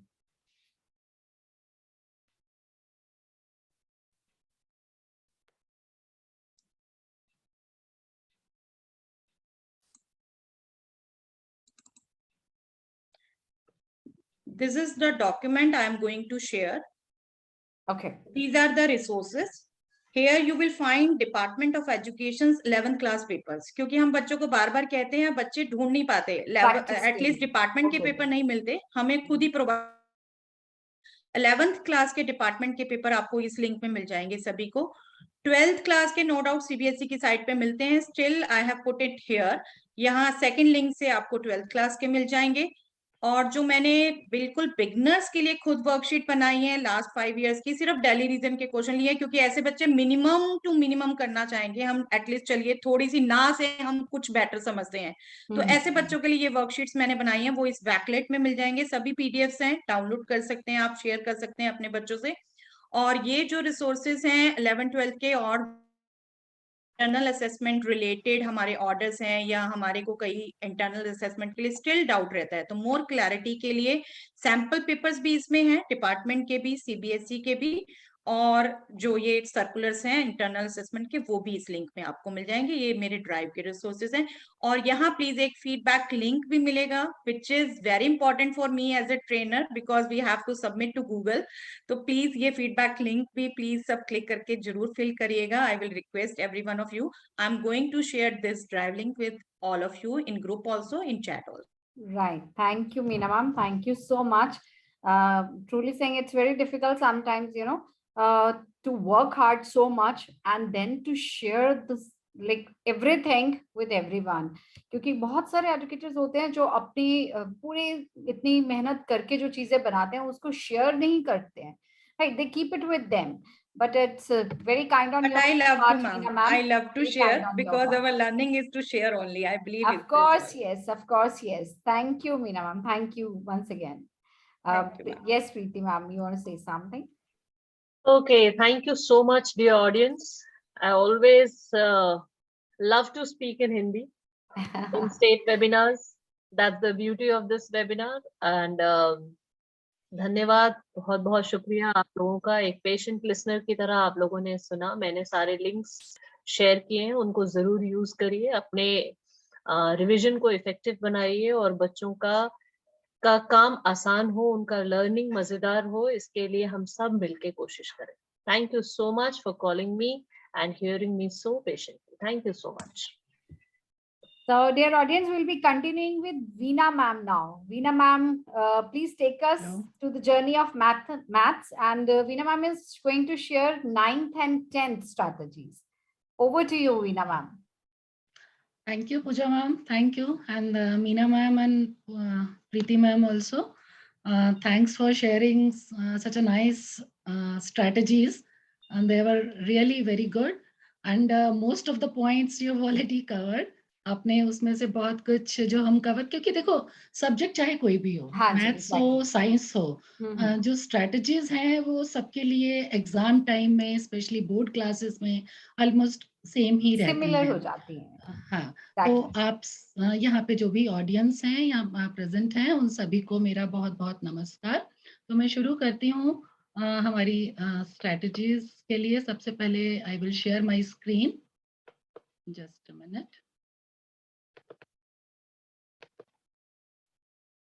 Is my screen visible? Yes, it is visible. Yes. Revision strategies for mathematics, class 9th and 10th. So the most important strategy, सबसे important जो हमारा यहाँ पे रहता है 9th और 10th में, maths में, साइंस में बहुत अच्छी मैडम ने, प्रीति मैम ने हमसे शेयर की, साझा की प्रैक्टिसेस को, लेकिन मैथ्स में जो सबसे अच्छी प्रैक्टिस है वो प्रैक्टिस एंड प्रैक्टिस। क्योंकि मैथ्स एक ऐसा विषय है कि जब तक बच्चा अपने हाथ से करके नहीं देखेगा प्रश्न को, जितना मर्जी हम उसे समझा लें, हम फार्मूलाज का लिस्ट हम टीचर्स बनाकर रखते हैं, हम उन्हें वो शेयर कर दें, उसका कोई फायदा नहीं। जैसे कि मीना बग्गा मैम ने भी कहा कि फार्मूलाज अगर बच्चा अपने हाथ से बनाता है, माइंड मैप अपने आप से, चाहे वो हमारे दिए हुए फार्मूलाज को ही कॉपी ही क्यों ना करे, जब वो अपनी हैंड राइटिंग में लिखता है फार्मूलाज, तो उसका जो इम्पैक्ट होता है, उस असर होता है, वो लंबे समय तक रहता है। तो प्रैक्टिस के लिए हमें बच्चों को मोटिवेट करना है, लेकिन इस समय जो हमारे पास चैलेंजेस है, वो बच्चे, वो वीक बच्चे, मैं जो ज्यादा फोकस आज के इस वेबिनार में करना चाहूंगी उन बच्चों के वो वाले वर्ग के ऊपर जो गवर्नमेंट स्कूल से ज्यादा बिलोंग करता है और जो पूरा साल जुड़े हुए नहीं थे, चाहे वो ऑनलाइन मोड हो, चाहे वो ऑफलाइन में भी आने के बाद वो आने की कोशिश कर रहे हैं, स्ट्रीमलाइन में आने की कोशिश कर रहे हैं। तो उनमें सबसे बड़ी जो कमी पाई गई अभी जितना टाइम वो स्कूल में आए हैं हमारे साथ, 1 महीना, कि वो लिखने में शक करते हैं। और मैथमेटिक्स ऐसा विषय है कि टीचर एक लेक्चर की तरह, भाषण की तरह बोलकर चली जाए तो उससे काम नहीं बनेगा, उन्हें लिखना पड़ेगा। तो बच्चों को हम क्लास में ज्यादा से ज्यादा जितना टाइम भी वो हमारे पास आ रहे हैं, पहले तो हम मोटिवेट करें कि वो ऑफलाइन का अगर उनको मौका मिला है तो वो स्कूल में आए, ताकि उन अपने सामने टीचर उन्हें प्रैक्टिस दे सके। तो ये हमारे चैलेंजेस हैं बच्चों में, lack of practice. Descriptive mode का पेपर है, लेकिन अभी उनकी आदत जो है 2 साल हो गए, 2020 से। वो आदत उनकी पड़ी अभी MCQ मोड में पेपर देने की, क्योंकि हमने गूगल फॉर्म से इतने टेस्ट लिए उनके, तो वो उनको वो शॉर्टर भी लगता है और कहीं ना कहीं उनको चीटिंग का भी मौका मिल जाता था उस मेथड से, तो दे प्रेफर दैट। लेकिन अब उन्हें आना ही पड़ेगा सब्जेक्टिव मोड के ऊपर। तो हमें उन्हें सिखाना होगा कि लिखना कैसे है। चलो मान लिया बच्चे कहते हैं कि हाँ हम लिख लेंगे, सॉल्व करना आता है, उसमें स्पीड नहीं है, फिर उसमें प्रॉपर कौन से स्टेप को हाईलाइट करना है, विच इज इम्पॉर्टेंट, कहाँ पे स्ट्रेस देना है, और कौन सा रफ वाला पार्ट है। क्योंकि मैथमेटिक्स में हमें अपनी शीट को 2 पार्ट्स में डिवाइड कर देते हैं, एक रफ सा लाइन डाल के, जिसमें जो की पॉइंट्स हैं we write it on the left side, और जो रफ पार्ट है वो हम बच्चों को कहते हैं कि बैक साइड पे नहीं करना है। जो भी रफ कैलकुलेशन कर रहे हैं वो उस क्वेश्चन के सामने ही राइट साइड पे करें। तो ये सब चीजों पे भी आएंगे। तो मैं चैलेंजेस को जो ले रही थी कि ये हमारी प्रॉब्लम्स हैं, पुअर कंसंट्रेशन वैसे चाहे ना हो, अब वो लिंक हो गई है मोबाइल से। क्योंकि बच्चा जैसे ही पढ़ने बैठता है, बेल उसका रिंगर बज जाएगा, दूसरा बच्चा उससे कुछ पूछेगा, मैसेजिंग इतना कॉमन हो गया है। इस 2 साल में हमने ही बच्चों को कह के कि फोन खरीदो, तो एक इम्पॉर्टेंट पार्ट स्टडी का बना दिया, जहाँ पे उसका फायदा है भी, इजी एक्सेस है, लेकिन वहीं पर वो अगर अपने आप को कंट्रोल नहीं करेगा, this is the very peak time, high time की, जब वो बच्चे को ये वाली सारी चीजें समझनी होंगी कि उसका फ्यूचर दाव पे है। ये 2 महीने जो चला गया समय वो लौट के नहीं आ सकता, लेकिन उसे अभी वो मैनेज करना पड़ेगा। तो इन चैलेंजेस को एड्रेस करने से पहले मैं टीचर्स के साथ थोड़ा सा, यही हमारा जो क्वेश्चन पेपर डिजाइन है ये 9th का, थोड़ा सा इसलिए डिस्कस करना चाहेंगे कि हमें किन टॉपिक्स पे ज्यादा स्ट्रेस देना है। अलजेब्रा, जिसमें पॉलिनोमियल्स का चैप्टर 4 है, 12 नंबर का है, बहुत मायने रखता है। इसमें हम जीरोस ऑफ पॉलिनोमियल या रिमाइंडर थ्योरम, मतलब इसमें मैंने जैसे कि कहा कि मेरा फोकस उन बच्चों पे है जो बच्चे वीक हैं। तो हम बहुत क्लास में बहुत ज्यादा डिफिकल्ट लेवल का क्वेश्चन, जिसको हम कहते हैं ब्लूम्स टैक्सोनॉमी के हिसाब से लेवल 3 का क्वेश्चन, उसको इस समय अगर वो बच्चे पहले नहीं आए हैं तो टच ही ना करें। तो 12 में से हम पूरा तो नहीं कवर कर पाएंगे, लेकिन 8 नंबर का हम ये मान के चलते हैं कि वो लेवल 1 और लेवल 2 का क्वेश्चन होगा। हम बच्चों को उसी का प्रैक्टिस दें, उसी की वर्कशीट बनाएं, डिफिकल्ट क्वेश्चंस को एक साइड पे ही रख दें। और क्योंकि मार्केट में बहुत तरह के सैंपल पेपर हैं, कई बार बच्चे पूछते हैं कि कौन सा सैंपल पेपर लें, तो सैंपल पेपर्स में पूरा सिलेबस है, वो तो प्रॉपर स्टैंडर्ड के हिसाब से बना है। तो अगर हम बच्चों को ऐसा कोई सैंपल पेपर रिकमेंड भी करते हैं, तो बच्चों के हिसाब से हम उन्हें कहें, उनको खुद सर्कल करके दे दें कि आप इन क्वेश्चंस को थोड़ा टाइम के लिए इग्नोर कर सकते हो, और जो अच्छे बच्चे हैं उन्हें कह सकते हो तुम्हें ये करना है। जैसा कि मीना मैम ने भी कहा कि एनसीईआरटी तो मस्ट है, एनसीईआरटी का ईच एंड एवरी क्वेश्चन घोट के उनको पील लेना है, बिल्कुल। तो प्रैक्टिस एनसीईआरटी में स्पेशली जो एग्जाम्पल्स हैं, बच्चे सोचते हैं अरे ये तो सॉल्व है, इसको थोड़ी करके देखने की जरूरत है, सॉल्व क्वेश्चन को भी थोड़ी सॉल्व करने की जरूरत है। जबकि पिछले कुछ सालों में, क्या पिछले 10 सालों में मैं कहूंगी, देखा गया है कि एग्जाम्पल्स का बहुत मोटा परसेंटेज एग्जाम में आता है। तो अगर हम एग्जाम बच्चों को कहें कि वो एग्जाम्पल को भी सॉल्व अपने हाथ से करके देखें, और जैसा बच्चों को एक्सेस है, मोबाइल के ऊपर कोई क्वेश्चन नहीं आ रहा, झट से मोबाइल का साइट खोला, देख लिया और उसमें सॉल्यूशन देख लिया। मैथ्स सिर्फ पढ़ने से, सॉल्यूशन को देखने से टेम्परेरीली आ जाएगा, लेकिन एग्जाम में वो बच्चा उसे सॉल्व नहीं कर पाएगा। तो मैं इसमें थोड़ा सा आगे वापस आती हूँ 9th के क्वेश्चन पेपर डिजाइन पे। तो ज्योमेट्री हमारा जो है मेजर क्वेश्चन कवर कर रहा है 15 नंबर का, लेकिन ये कोई एक टॉपिक नहीं है, इसमें 3 चैप्टर कवर हो रहे हैं। और ये ज्योमेट्री ऐसा टॉपिक है जो बच्चे डरते हैं, क्योंकि 3 टॉपिक इसमें है, क्वाड्रिलेटरल, सर्कल्स एंड कंस्ट्रक्शंस। डरते हैं, और सबसे बड़ी जो उनकी गलती होती है ना, उनका जो फिगर्स हैं उनके साथ में जो एडजॉइनिंग लिखा है, प्रूफ लिखा है, वो कई बार मैच नहीं करता। उसका कारण सिर्फ यही है कि घर में नोटबुक्स में या टीचर ने जो उनको नोट्स दिए हैं वो उस फिगर को याद करके आते हैं, रट के आते हैं। तो मान लो फिगर में ABC का यूज किया है और एग्जाम में वो PQR में प्रूफ लिख रहे हैं तो कई बार वो मिसमैच हो जाता है। इसलिए हमें बच्चों को इस समय वो प्रैक्टिस देने की जरूरत है कि वो फिगर खुद से बनाएं, हमारे सामने बनाएं, ये बार बार स्ट्रेस देने की जरूरत है। तो ज्योमेट्री के भी मुश्किल क्वेश्चंस को हम थोड़ा अवॉइड कर सकते हैं। वैसे भी हमारा CBSE के सिलेबस के हिसाब से बहुत सारा ज्योमेट्री के जो प्रूफ्स हैं, थ्योरम्स हैं, उनके प्रूफ्स हटा दिए गए हैं। बहुत लिमिटेड थ्योरम्स हैं जो जिनके प्रूफ आ रहे हैं और बहुत छोटी छोटी सी थ्योरम्स हैं, बहुत इंटरेस्टिंग भी हैं। तो टीचर्स सिर्फ एक दिन सारी थ्योरम्स का टेस्ट बच्चों को रिपीटेडली ले सकते हैं कि आज सिर्फ हम थ्योरम्स ही करेंगे, या आज हम सिर्फ कॉन्सेप्ट थ्योरम की सिर्फ स्टेटमेंट्स ही करेंगे।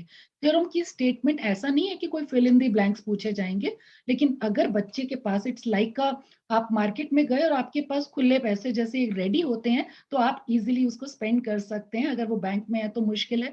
तो बच्चों के पास थ्योरम्स की जो स्टेटमेंट्स हैं एकदम रेडी उनके माइंड में अगर होंगी, then only they will be able to solve geometry question. तो यहाँ पे वो कंस्ट्रक्शंस बहुत इजी वाली कंस्ट्रक्शंस हैं।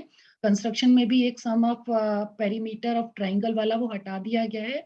सिर्फ 2 या 3 टाइप की ही कंस्ट्रक्शंस हमारे कोर्स में रह गई हैं, उनकी हम बच्चों को प्रैक्टिस दे सकते हैं। कंस्ट्रक्शन में ध्यान देने वाली स्पेशली चीज है मेजरमेंट्स का सही होना। और बच्चों को हम क्योंकि ये बहुत स्कोरिंग रहता है कंस्ट्रक्शन वाला पार्ट, चाहे वो अब ये टोटल मिला के 15 मार्क्स हैं, वो कैसे डिवाइड करेंगे। पेपर सेटर्स कई बार 5-7 किसी में 6 मार्क्स कर दिया तो किसी में 4 कर दिया, लेकिन एक कंस्ट्रक्शन का श्योर शॉर्ट 4 नंबर का क्वेश्चन वी आर एक्सपेक्टिंग कि आएगा ही, और वो बच्चे उसमें स्कोर कर सकते हैं अगर उन्हें, क्योंकि सिर्फ 3 तरह की कंस्ट्रक्शन है, विद स्लाइट चेंज मेजरमेंट को चेंज किया जाएगा, बाकी तो प्रोसेस तो वही है, स्टेप्स ऑफ कंस्ट्रक्शन वही रहते हैं। तो हम बच्चों को वो अपने सामने प्रैक्टिस करवा सकते हैं, बार बार वो स्कोर कर लेंगे। उसके बाद स्टैटिस्टिक्स एंड प्रोबेबिलिटी, जिसमें प्रोबेबिलिटी ही 9th में प्रोबेबिलिटी ही मेन है। और प्रोबेबिलिटी जो है एक डाटा की फॉर्म में, अगर हम रियल लाइफ प्रॉब्लम्स पे आकर के कि बच्चों से खुद ही उसी क्लास में एक डाटा कलेक्ट करके और उसी का प्रोबेबिलिटी निकालें, तो वो बच्चों को जब एक बार कॉन्सेप्ट क्लियर हो जाएगा तो उनको क्वेश्चन मुश्किल नहीं लगेगा, वो डाटा को एनालाइज करना सीख सकेंगे।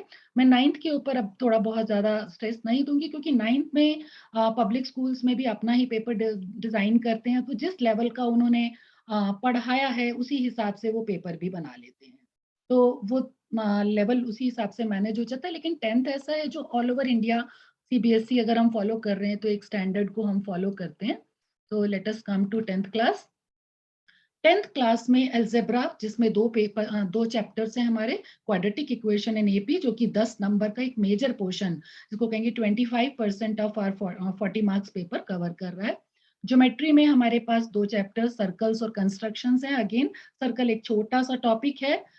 मैं ये कहूंगी कि बल्कि 10th की ज्योमेट्री 9th की ज्योमेट्री से कंपैरेटिवली इजियर है। तो लेकिन अगर बच्चे को 9th के कॉन्सेप्ट्स ज्योमेट्री के क्लियर होंगे तो उनको 10th में प्रॉब्लम नहीं आएगी। And then we come to trigonometry, application of trigonometry. बच्चे 10th में पहली बार पढ़ते हैं, उसका हाफ पार्ट वो फर्स्ट टर्म में कवर कर चुके हैं। तो उस पार्ट में हमें थोड़ा सा उनको ये कवर करना है कि जो चीज वो पहले पढ़ चुके हैं उसको छोड़ नहीं सकते। उसमें स्पेशली हमारी ट्रिग्नोमेट्रिक रेशियोज, जिसमें 30 डिग्री, 45 डिग्री और 60 डिग्री के कोण, जो एंगल्स जिसके ऊपर फोकस किया गया है कि उसी से रिलेटेड क्वेश्चन ही आएंगे, तो वो वाली वैल्यूज हमें बच्चों को अच्छे से याद करवा देनी है ट्रिग्नोमेट्रिक रेशियोज की, स्पेशली किसकी, साइन, कॉस और टेंजेंट। इनकी 30 डिग्री, 45 डिग्री और 60 डिग्री की वैल्यूज हमें बच्चों के टिप्स के ऊपर होनी चाहिए, यहाँ कहीं मिस्टेक ना हो। मेंसुरेशन में सरफेस एरिया, वॉल्यूम आ जाता है, यहाँ पे हम अभी और डिस्कस करेंगे डिटेल में। स्टैटिस्टिक्स में मीन, मोड, मीडियन, इनके हमारे मीडियन का फार्मूला या मीन के 2 फार्मूलाज हैं, direct method and assume mean method. और एक इनका तीनों का रिलेशन है, मीन, मोड, मीडियन का, उसके ऊपर भी हम एक्सपेक्ट करते हैं, कई बार पास्ट में क्वेश्चन आ चुका है हम तीनों के रिलेशन पे, तो वो बच्चों को वो वाला फार्मूला जरूर करवा दिया जाए। अब अगर हम देखें इसमें डिलीटेड, हम जो चीज ये टीचर्स को बताने की जरूरत नहीं है, लेकिन बच्चों को बार बार बताने की जरूरत है। अगेन जब बच्चे बुक से प्रैक्टिस करने लगते हैं, जबकि कहा जाता है कि बच्चों को हम क्वेश्चन वाइज ये ना कहें कि ये क्वेश्चन कटा हुआ है, क्योंकि हर क्वेश्चन को करने के तरीके अलग अलग होते हैं। हमारे जो सिलेबस से लिखा हुआ आया है वो पर्टिकुलर क्वेश्चन के हिसाब से लिखा हुआ पीछे से नहीं आया कि ये क्वेश्चन कटा हुआ है। पीछे से जो हमें इंस्ट्रक्शन है वो ये कि ये टॉपिक कटा हुआ है या ये मेथड कटा हुआ है, ये टॉपिक डिलीटेड है।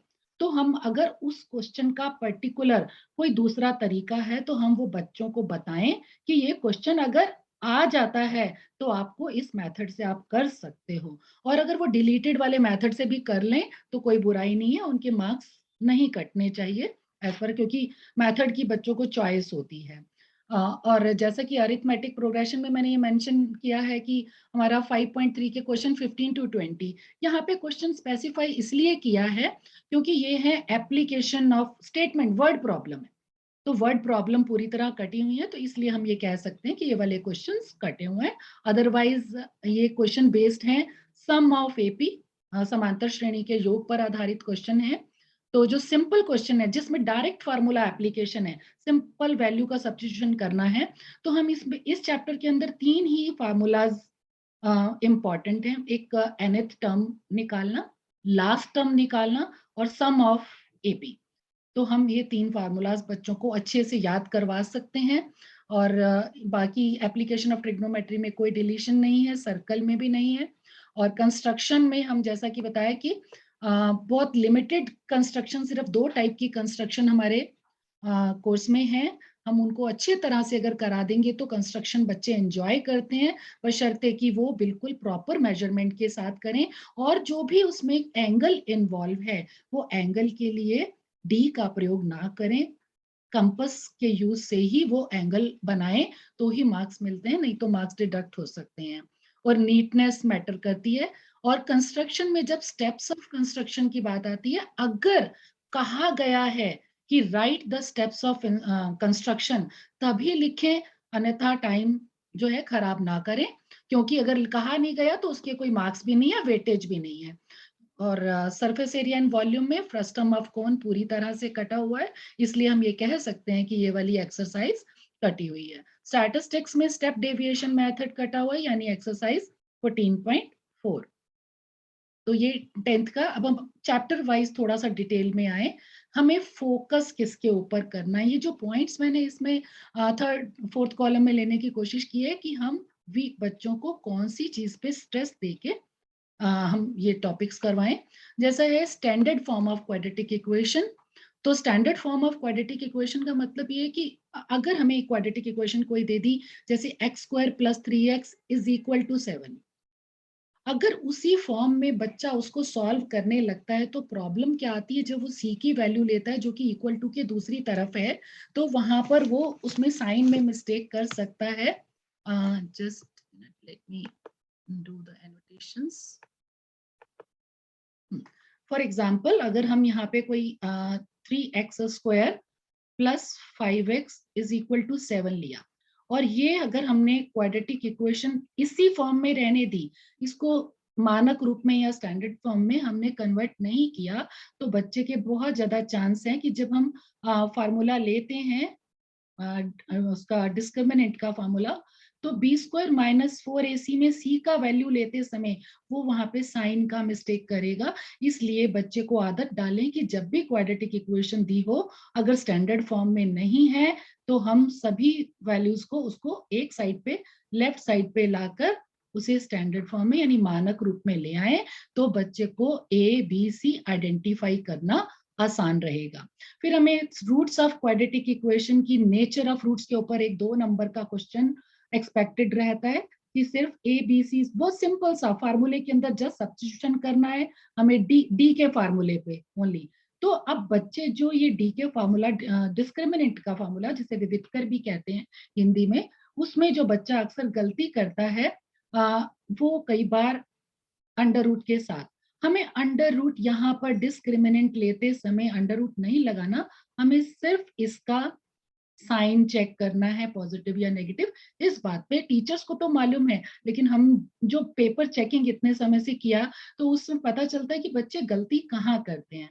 तो हमें ये रूट्स ऑफ क्वाड्रेटिक इक्वेशन का एक क्वेश्चन बहुत इंपॉर्टेंट, उसकी हमें प्रैक्टिस देनी है बच्चों को। Relationship between discriminant and nature of roots, जैसा कि मैंने अभी बताया, तो ये 3 सिचुएशंस बच्चों को कि कब ये 0 से बड़ा है या छोटा है या = 0 है, तो रूट्स कैसे होंगे। और 2 मार्क्स का एक क्वेश्चन तो पक्का ही है, दूसरा हमारा इंटरनल चॉइस में, यानी कि 4 मार्क्स हमारे इस चैप्टर में से हम मान सकते हैं। उसके बाद अरिथमेटिक प्रोग्रेशन पे आते हैं, एपी जिसे हम कहते हैं समांतर श्रेणी।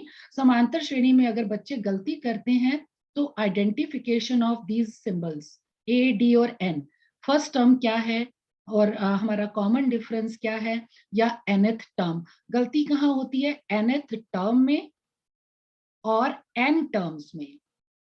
तो क्वेश्चन ये दो अलग अलग टाइप के क्वेश्चन हैं, nth टर्म पूछी गई है या n टर्म्स के बारे में बात हो रही है। तो यहाँ पर हमें बच्चों को फार्मूले पे मैं फोकस उन जगहों पे करती हूँ कि जहाँ बच्चे अक्सर गलती करते हैं, हमें वहां पकड़ना है, और पकड़ तभी पाएंगे जब हम अपने सामने उनको क्लास में मैक्सिमम प्रैक्टिस देकर उसको चेक भी करेंगे। ये नहीं है कि हमने उनको वर्कशीट्स दे दी, उनको हमने असाइनमेंट बना के दे दी कि इनको कर लो, बच्चे कर लेते हैं, करने के बाद कहते हैं हाँ जी हमने कर लिया, काम कर लिया, हम भी सेटिस्फाइड हो जाते हैं, ओके कर लिया। वो गलत किया है या सही किया है उसको लिखा कैसे है, अगर आपने 10 वर्कशीट दी है, 10 चेक करने का टाइम नहीं है, तो कम से कम 5 वर्कशीट बच्चों की जरूर चेक करें टीचर्स, तभी पता चल पाएगा इंडिविजुअली कि बच्चा कहाँ गलती कर रहा है लिखने के तरीके में। So now I move on to next slide, next chapter. Just a minute.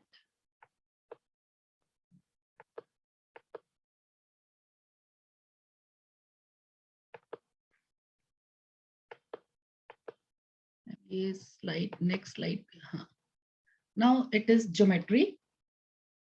So while we are talking about geometry, geometry में circles की बात करें हम, तो circles जो चैप्टर है उसमें हमें tangents from external point to a circle, अब ये थ्योरम भी है हमारे कोर्स में, इसका प्रूफ भी है, वो तो बहुत अच्छे से याद करवा ही देनी है, लेकिन ये की पॉइंट्स जितनी भी थ्योरम है, चाहे उसका प्रूफ कोर्स में इस बार है या नहीं है, उनकी स्टेटमेंट्स हमें बच्चों को बहुत अच्छे से एक्सप्लेन करनी है, सिर्फ रटने के लिए नहीं कहना है। अगर एक बार बच्चा थ्योरम, हमें चाहे ठीक है हम बच्चों को कह सकते हैं कि आपको ये प्रूफ नहीं आएगा, लेकिन अगर हम शॉर्ट में उसका प्रूफ बताएं तो वो बच्चा कभी भी थ्योरम भूलेगा नहीं।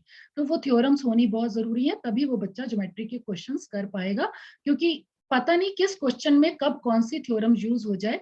और बच्चों को ये भी आदत डालने के लिए हमें स्ट्रेस देना है कि कोई भी थ्योरम जहां यूज करते हैं ब्रैकेट में रीजन, ज्योमेट्री में रीजनिंग के मार्क्स होते हैं, ये नहीं कि आपने लिख दिया इसके बाद ये आ गया ये आ गया, लेकिन क्यों आ गया कैसे आ गया, दैट रीजनिंग इज इंपॉर्टेंट। वो लिखने के स्टेप्स की हमें उनको प्रैक्टिस देनी है, क्योंकि मैथ्स में each and every step has some value.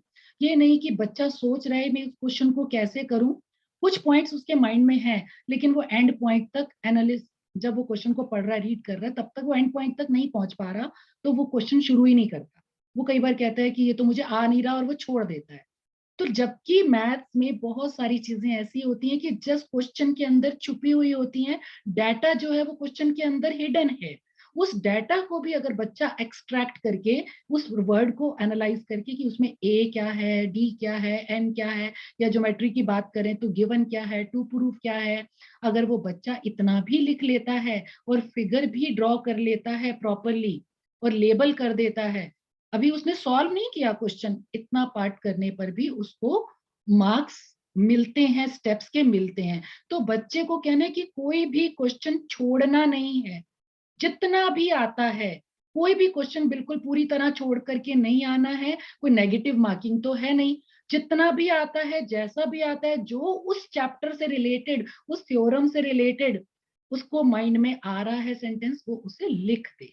जितने भी जो भी लिखेगा स्टेप्स, उसको आधा नंबर, एक नंबर, कुछ ना कुछ तो जरूर मिलेगा। अगेन जैसे कि मैंने बार बार कहा, मेरा फोकस उन बच्चों पे है जो बिल्कुल वीक हैं, जिनका हमें डर लगता है कि कहीं वो फेल ना हो जाए।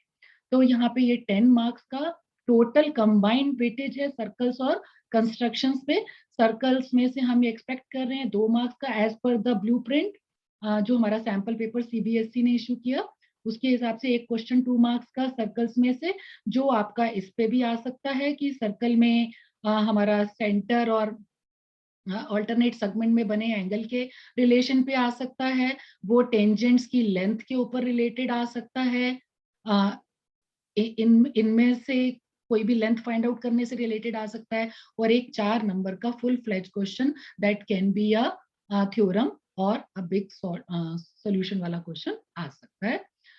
उसके बाद हम कंस्ट्रक्शंस पे आते हैं। कंस्ट्रक्शन 3 मार्क का एक क्वेश्चन पक्का है। कंस्ट्रक्शन अगेन ज्यादा लाइकली जो मुझे लगता है कि ये सेकंड टाइप का जो कंस्ट्रक्शन है, 2 टाइप की कंस्ट्रक्शन है, सेकंड टाइप की कंस्ट्रक्शन के चांसेस ज्यादा हैं, जिसमें हम ये मान के चलते हैं कि टेंजेंट्स ड्रॉ करनी है।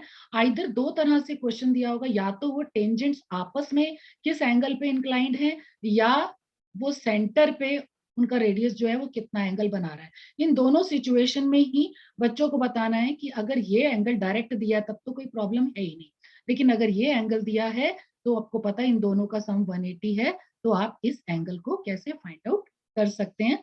तो हम कंस्ट्रक्शन की अगेन, जैसा कि मैंने 9th के उसमें कवर करते हुए भी कहा कि ये बहुत इंपॉर्टेंट और इंटरेस्टिंग लगता है, बच्चे इसमें फोकस करें तो ये मार्क्स पूरे स्कोर कर सकते हैं। बस ध्यान क्या देना है, नीट कंस्ट्रक्शन करनी है। Now I come to next slide for that.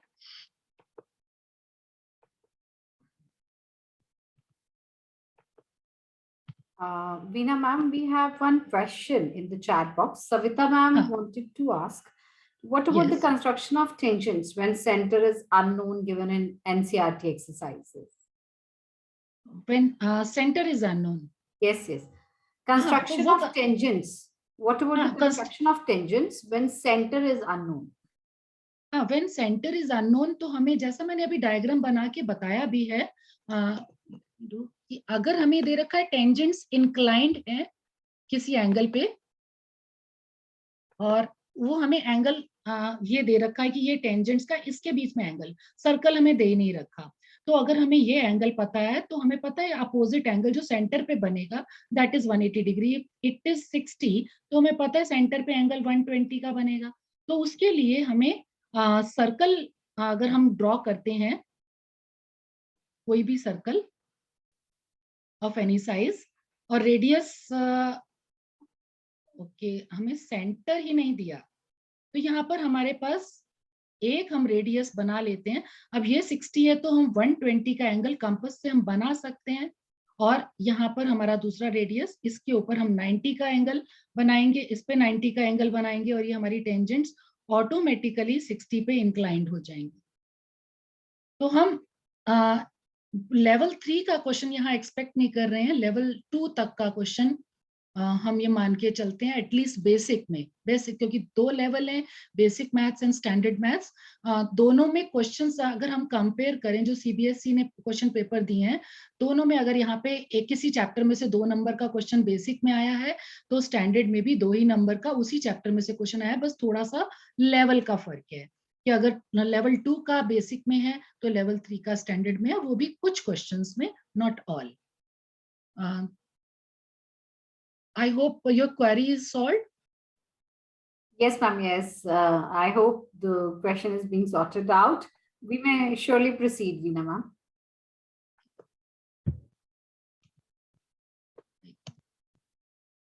तो अब आते हैं मेंसुरेशन पे, surface area in volume. Surface area in volume में हम अगेन फॉर्मूलाज बहुत सारे हैं। 9th में अगर, क्योंकि 9th भी ये वाले बच्चों की जो भी करंट 10th का बैच है, इन्होंने 9th भी पूरी ऑनलाइन किया है, तो 9th में हमारा एक बेस बन जाता है फार्मूलाज का, तो वो फॉर्मूला हमें उनको रिवाइज कराने की फिर से जरूरत है, पूरे with the help of how to construct those formulas. सिर्फ रटवाने से नहीं बनेंगे, अगर हम उनको फिगर्स के साथ बना करके वो सारे फार्मूलाज हम कवर करेंगे, समझाएंगे दोबारा से, क्योंकि यहाँ पर हम जब सरफेस एरिया और वॉल्यूम की बात करते हैं तो अगेन फार्मूलाज इंपॉर्टेंट है, और इसमें रिलेटेड फ्रस्टम हमारा एक्सक्लूडेड है, बाकी सब फार्मूलाज सरफेस एरिया और वॉल्यूम के। यहाँ पर हमारा क्वेश्चन है कन्वर्जन ऑफ सॉलिड्स। ये एक बहुत इंपॉर्टेंट टॉपिक है, और इसमें से एक 4 नंबर का हम वी आर एक्सपेक्टिंग शायद केस स्टडी, जैसा कि मीना बागा मैम ने भी कहा था, डोंट गो फॉर कि सैंपल पेपर जो सीबीएसई ने इशू किया है, अगर उसमें केस स्टडी किसी एक पर्टिकुलर एप्लीकेशन ऑफ ट्रिग्नोमेट्री पे है तो उसी में से ही आएगी। केस स्टडी 4 नंबर के क्वेश्चन जहां जहां है वो किसी भी चैप्टर से आ सकती है, तो we have to be ready. तो उसमें बच्चों की हमें एक रीडिंग हैबिट और एनालिटिक पावर डेवलप करने के लिए बहुत सारे केस स्टडी के क्वेश्चंस उनको रीडिंग करके, हम कहेंगे सॉल्व आप बाद में कर लेना, लेकिन हमारे सामने एनालिसिस करके सिर्फ ये बताओ कि इसमें डाटा गिवन क्या है और वो क्या पूछना चाह रहा है। अगर, क्योंकि इतना टाइम क्लास में नहीं होता कि हम पूरी पूरी केस स्टडीज, या हम क्लास में पूरी एक या दो एक पीरियड में केस स्टडी को सॉल्व कर लें, या फिर 5 केस स्टडीज को डिस्कस कर लें। तो हम ऐसे टाइम में, जब क्रूशियल टाइम है, हम 5 केस स्टडीज डिस्कस करके कि क्या क्या गिवन है बच्चों के सामने और उनको घर से सॉल्व करने को कह सकते हैं। तो मैं बात ये कर रही थी कि question based on conversion of solids. Conversion of solids में हम बात करते हैं कि एक सॉलिड शेप को दूसरी सॉलिड शेप में हम कन्वर्ट करें। तो यहाँ पे जो कैलकुलेशंस हैं, मान लो हम बात कर रहे हैं वॉल्यूम ऑफ, अच्छा कन्वर्जन ऑफ सॉलिड्स में जो फार्मूला इन्वॉल्व है, बच्चे गलती अक्सर कहाँ कर जाते हैं, यहाँ पे डाल देते हैं सरफेस एरिया का फार्मूला। जब भी कन्वर्जन की बात होगी, हम जैसे कोई कह रहे हैं कि एक ठोस है, गोला है, उसको पिघला करके हमने छोटे छोटे शंकु बनाए हैं या कोन्स बनाए हैं, तो पिघलाने की बात जहां हो रही है, या एक वेसल से लिक्विड को दूसरे वेसल में ट्रांसफर करने की बात हो रही है, तो इसका मतलब वहां पे कन्वर्जन ऑफ सॉलिड, या हम ये कहें कि ठोसों के रूपांतरण की बात हो रही है। तो वहां पर हमें वॉल्यूम का ही फार्मूला लगाना है, वहां सरफेस एरिया का फार्मूला नहीं लगेगा। बच्चों को वहां स्ट्रेस देना है। और वॉल्यूम ऑफ बिगर ऑब्जेक्ट अगर हम बात करें is equal to n into volume of smaller object. तो मैं जब क्लास में बच्चों को कहती हूँ कि अगर आपने आइडेंटिफाई कर लिया कि बिगर ऑब्जेक्ट कौन सा, बिगर ऑब्जेक्ट मींस जिसको हमने, जो हमारे पास अवेलेबल था, जिसको मेल्ट किया है, तो उसका भी नाम लिख दें, लेट इट बी स्फीयर। तो हमने लिख दिया स्फीयर का वॉल्यूम, राइट, और is equal to n into, मान लो हमने छोटे छोटे कोन्स में कन्वर्ट किया है। तो आपने देखा कि ये सारे फॉर्मूलाज में हम पाई का यूज करते हैं। तो बच्चों को ये स्ट्रेस करने की यहाँ पे हमें इंडिविजुअली इसकी कैलकुलेशन या इसकी कैलकुलेशन करने की जरूरत नहीं है। सपोज हमें n फाइंड आउट करना है, तो पूरे कोन का वॉल्यूम को हम इस साइड पे ट्रांसपोज कर लेंगे वॉल्यूम ऑफ कोन को, तो आधे से ज्यादा तो टर्म्स कैंसिल हो जाती हैं, बहुत इजीली कैंसिल हो जाती हैं। उनको सेपरेटली, सपोज दिस इज ना हमारे पास है वॉल्यूम ऑफ जैसे 4/3 पाई, और r क्यूब r सपोज 2 है, तो 2/2 ये हमारा बड़े वाले ठोस का आयतन है। और यहाँ पर हमारा n, हमें छोटे वाले कितने बनेंगे अगर ये बताना है, तो 1/3 पाई r, यहाँ पर सपोज 1 है, और h, पाई r स्क्वायर h होता है, h सपोज 2 है। तो जब आप इस पूरी चीज को इस तरफ लेकर आएंगे, तो बहुत सारी टर्म्स हमारी कैंसिल हो जाती हैं। तो हमें जरूरी नहीं है कि पहले हम इसको मल्टीप्लाई करके एक सिंगल टर्म बना दें, इस वाले को भी एक सिंगल बना दें, वो हमारा डबल एफर्ट हो जाएगा। तो कैलकुलेशन में गलती भी होने के चांस हैं और टाइम भी लगेगा। तो बच्चों को ये आदत की, देखो पाई की जरूरी नहीं है कि इन कन्वर्जन वाले क्वेश्चंस में हमें ये वैल्यू पुट करनी जरूरी ही होती है। पता है तुम्हें, बहुत अच्छी बात है, लेकिन मोस्ट ऑफ द क्वेश्चंस ये पाई कैंसिल हो जाता है। तो हमें ये वाली हैबिट डालनी है। और जो हम ये वॉल्यूम वाले क्वेश्चन करते हैं, जो इसमें बच्चे गलती करते हैं यूनिट्स में, सरफेस एरिया जैसे है, सरफेस एरिया में कहीं फ्लोर है, वहां टाइल्स लगानी है, तो हमें फ्लोर एरिया जहां टाइल्स लगानी है वो दे रखा है मीटर स्क्वायर में, और टाइल का एरिया दे रखा है सेंटीमीटर में। बच्चे जो सबसे बड़ी गलती, बिना यूनिट्स को कन्वर्ट किए उसे फार्मूला में पुट कर देते हैं, और क्वेश्चन सारा मेथड ठीक होता है, प्रोसेस ठीक होता है, स्टेप्स ठीक होता है, कैलकुलेशन भी ठीक होती है एज पर देम, लेकिन वो एक्चुअल में ठीक नहीं होता क्योंकि उन्होंने शुरू में कन्वर्जन नहीं किया है। तो हमें बार बार बच्चों को ये स्ट्रेस देना है, मतलब स्ट्रेस देने का मतलब इस पॉइंट पे स्ट्रेस देना है, बच्चों को स्ट्रेस नहीं देना, बच्चों को तो लाइट ही रखना है कि आप बच्चों को यूनिट चाहे आप सेंटीमीटर को मीटर में कन्वर्ट करो या मीटर को सेंटीमीटर में, दोनों का हमें प्रोसेस बताना है। बड़े यूनिट को छोटे यूनिट में कन्वर्ट करना अल्दो आसान होता है, लेकिन यहाँ पे एक प्रॉब्लम क्या आती है, एरिया के इसमें कई बार हमें कॉस्ट दे रखी होती है, कॉस्ट ऑफ 1 टाइल या cost of per square tile is metre square में। अब आंसर हमने जो टाइल है, टाइल सेंटीमीटर को मीटर में कन्वर्ट कर लिया, और हमें जो एरिया वो भी मीटर में सेंटीमीटर में हमने कर लिया कन्वर्ट। अब आंसर हमारा सेंटीमीटर स्क्वायर में आ रहा है, खर्चा है मीटर स्क्वायर में, वहां गलती हो जाती है। तो इसलिए यूनिट उसमें कन्वर्ट करने को प्रेफर कहें कि जो जिसमें कॉस्ट दे रखी है, कॉस्ट अगर मीटर स्क्वायर के हिसाब से दे रखी है तो वो बाकी सारे यूनिट भी मीटर में कन्वर्ट कर ले, कॉस्ट सेंटीमीटर स्क्वायर में दे रखी है तो उसको भी वो सेंटीमीटर स्क्वायर में कर ले। Pooja ma'am, I think time is there, कोई टाइम का इशू Yes, तो नहीं है? ma'am. Yes, Veena ma'am, that's completely okay. You can surely continue. It's okay. Learning has no time limit, ma'am. See, what I can say, at least teachers are जो not there. Topic है वो तो पूरे cover करने ही है। हाँ जी, हाँ जी. वैसे भी ma'am, I am 101% sure all the teachers, they are not here just for the certificate. They are here, still here with us to learn more and more. Right? So we can surely continue. Ma'am I am not able to, ये वाला clear नहीं हो रहा है screen, I don't know why. Okay, Veena ma'am, आप एक बार stop share करके दोबारा करिए।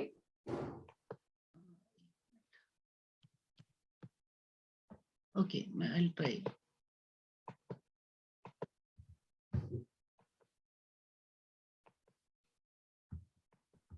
वो वही स्लाइड दोबारा आ रहा है। पहले तो आप स्केप करिए वीना मैम, स्केप करिए, स्टॉप शेयर करके स्केप करिए अपनी पीपीटी को। ओके, स्केप करके दोबारा से आप स्लाइड शो चलाइए। Okay,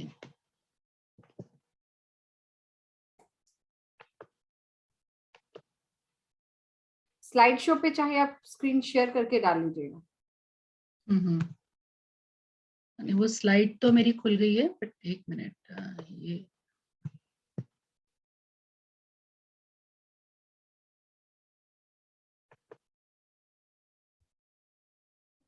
Is it doing? Yes, just a minute ma'am.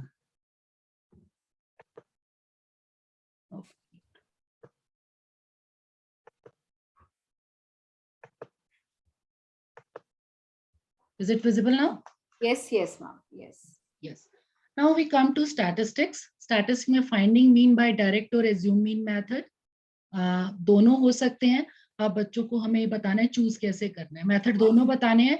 अगर हमारी क्वांटिटी जो है वो छोटे छोटे नंबर्स हैं, if they are small number, then direct method is always easier for students, क्योंकि assume mean इजियर है लेकिन वो उसमें बहुत सारे स्टेप्स हैं, बहुत सारे कॉलम्स बनाने पड़ते हैं, बच्चा वहां पर कभी कभी गलती कर देता है। तो अगर बच्चों को ये हमें समझाना है कि नंबर्स अगर छोटे छोटे हैं, ओरली हम उनको मल्टीप्लाई कर सकते हैं, तो direct method is always better. और अगर कैलकुलेशंस अगर नंबर बिग नंबर्स हैं तो they should go for assume mean method. दोनों का हम क्लास में प्रैक्टिस दे सकते हैं। मोड और मीडियन के फार्मूलाज को आइडेंटिफाई करना, क्योंकि कंफ्यूजन हो जाता है, मीन की जगह वो मीडियन का फार्मूला और मीडियन की जगह मोड का और सब लगा देते हैं, तो वो थोड़ा सा हमें उनको क्लियर करना है, उसका माइंड मैप्स हम दे सकते हैं। रिलेशनशिप बिटवीन, जैसा कि पहले भी मैंने बताया कि मीन मोड मीडियन का हम रिलेशन, तो ये जो अभी तक मैंने सारा इन टॉपिक्स के साथ साथ डिस्कस किया, इसको अगर हम ले तो एक शॉर्ट में हम समराइज कर सकते हैं। Make a chart of formulas chapter wise with headings and read them till the board exam. ये बच्चों के लिए हम कह सकते हैं। अगेन, अगर बच्चा कैपेबल है अपने आप फॉर्मूलाज को कलेक्ट करने का, कवर करने का, हर चीज को, बहुत बढ़िया बात है। लेकिन आप नहीं तो हेल्प कर सकते हैं, बना के दे सकते हैं, लेकिन उनको ये कहें कि अपनी हैंडराइटिंग में से लिख के लाओ और मेक एटलीस्ट 7-8 कॉपीज। और 7-8 कॉपीज वो हमेशा उनकी हैंडी रहनी चाहिए, दो स्कूल के बैग में रहें, घर में, टॉयलेट में लगाएं, चाहे वो अपने बेडरूम में अपने बेड के सामने लगाएं, बिकॉज मैथ्स में फार्मूलाज बहुत इंपॉर्टेंट पार्ट प्ले करते हैं। Although I believe in concept teaching, कि फार्मूलाज को रटने में बिलीव नहीं कर, मैं खुद भी नहीं करती हूँ, बच्चों को समझाने की फार्मूला ऐसा कोशिश करती हूँ कि उनको फार्मूला कंस्ट्रक्ट करना आ जाए, लेकिन लास्ट स्टेज में तो कुछ भी हो जाए फार्मूला याद करने ही पड़ते हैं, तो वो हमें स्ट्रेस देना है। रिटन प्रैक्टिस, जैसा कि पहले कहा, बच्चों की प्रैक्टिस छूट चुकी है, हम अपने सामने उन्हें आदत डालने की कोशिश करेंगे कि हमारे साथ सामने लिखें। और बच्चों को understand the new question paper pattern, जैसा कि हमने अभी आपके साथ डिस्कस किया, हम अगर उनको बताएं कि इस टाइप का क्वेश्चन 2 नंबर का आने वाला है, ये वाले क्वेश्चंस, मतलब एक 2 नंबर का क्वेश्चन अगर हमें सैंपल पेपर में 1 मिल रहा है, उसके कम से कम 5 क्वेश्चन उससे मिलते जुलते हम बच्चों को वो करवाएं। Understand the new question paper for case study based questions. Case study 10th के लिए स्पेशली नया है, क्योंकि 12th एक बार केस स्टडी वैसे नया तो सब बच्चों के लिए ठीक है, लेकिन 12th फिर भी एक बोर्ड में बैठकर आ चुका है। आप कहेंगे बोर्ड तो 10th में भी इस साल फर्स्ट टर्म में बैठा, लेकिन वो बोर्ड ऑब्जेक्टिव टाइप का पेपर था, जैसा कि उन्होंने घरों में गूगल फॉर्म में भी किया, तो दैट वाज वेरी डिफरेंट। जो सब्जेक्टिव पेपर है उस टाइप के बोर्ड के पेपर भी वो पहली बार बैठने जा रहे हैं। उनका कॉन्फिडेंस बूस्ट अप करने के लिए हमें कुछ सैंपल पेपर्स खुद बनाकर उनको देने होंगे उनके लेवल के हिसाब से। मैं ये नहीं कहूंगी कि एज पर सीबीएसई स्टैंडर्ड्स अगर बनाएंगे तो कम से कम वो वाले बच्चे जो सिर्फ 50-60 टारगेट कर रहे हैं, उसके अंदर जो डिफिकल्ट लेवल के क्वेश्चन है उनको देख करके वो घबरा जाएंगे और उनका कॉन्फिडेंस वहीं कम हो जाएगा। तो इसलिए हम अपने सैंपल पेपर उनके लेवल के हिसाब से कम 4-5 पेपर उनको बना दे, ताकि उनको जितना भी आता है वो पक्का हो जाए। हम ये नहीं कह रहे कि वो 90 ले आएंगे, अगर वो 40-50% वाले हैं तो वो 70 तक आ जाएं, हमारा ये टारगेट रहना चाहिए। और अगर वो बिल्कुल 33 से कम वाले हैं तो वो किसी तरह 40% पे पहुंच जाए। हमारी ये कोशिश रहनी चाहिए कि जो भी एक लेवल अप हो जाए उनका, तो हमें उनके हिसाब से उनके सैंपल पेपर डिजाइन करके देने चाहिए। और practice all sample question paper provided by CBSE और DOE. Write the correct formula. Write the correct formula, this is for students, कि उनके दिमाग में जैसे ही आए कि ये वाला इस चैप्टर में से क्वेश्चन है, उस चैप्टर का फॉर्मूला उसके माइंड में स्ट्राइक करते ही वो सिर्फ मन में सोचता ही ना रहे। उसका हो सकता है उसको आगे का स्टेप ना आता हो, उसको आगे का क्वेश्चन नहीं आता, तो उसको बोलो वहां छोड़े नहीं, वो फार्मूला ही लिख डाले, कुछ तो लिखे, जितना डाटा समझ में आता है उसको लिखे।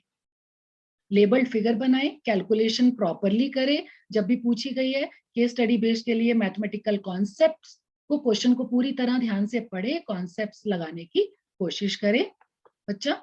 और थ्योरम्स के लिए गिवन टू प्रूव कंस्ट्रक्शन का भी अगेन बहुत रोल है। अगर 4 नंबर की थ्योरम है तो ये given to prove, figure, construction ये अपने आप में 1.5 से 2 नंबर बना लेते हैं। तो अगर बच्चा प्रूफ नहीं भी जानता, सिर्फ इतना डाटा से उनको कैटेगराइज करके लिख लेने से भी अगर उसको 1.5 नंबर या 2 नंबर मिलते हैं तो कोई बुराई नहीं है। फॉर वर्ड प्रॉब्लम्स, जिन भी टॉपिक्स में है, क्वेश्चन को बार बार पढ़ना है, अच्छे से की पॉइंट्स को हाईलाइट करना है और डाटा लिखना है। Again think the formula required, apply it and do the calculations. हम अच्छे से फार्मूले को सोचें और उसको अप्लाई करने की कोशिश करें।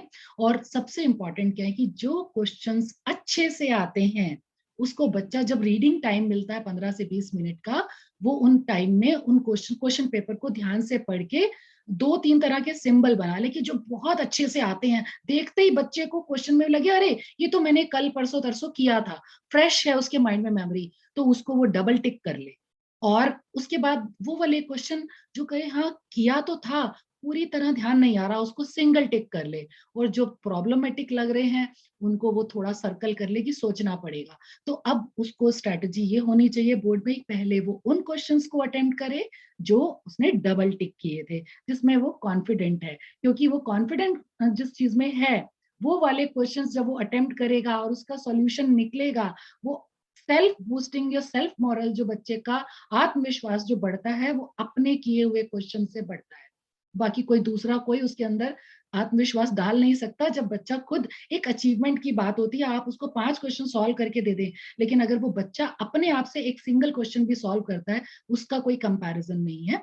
तो हम बच्चे को यही कहेंगे कि जो क्वेश्चन वो आते हैं पहले उसे करे। एग्जाम में एक बहुत पॉजिटिव सा रोल प्ले करता है या उसके मनस्थिति के ऊपर।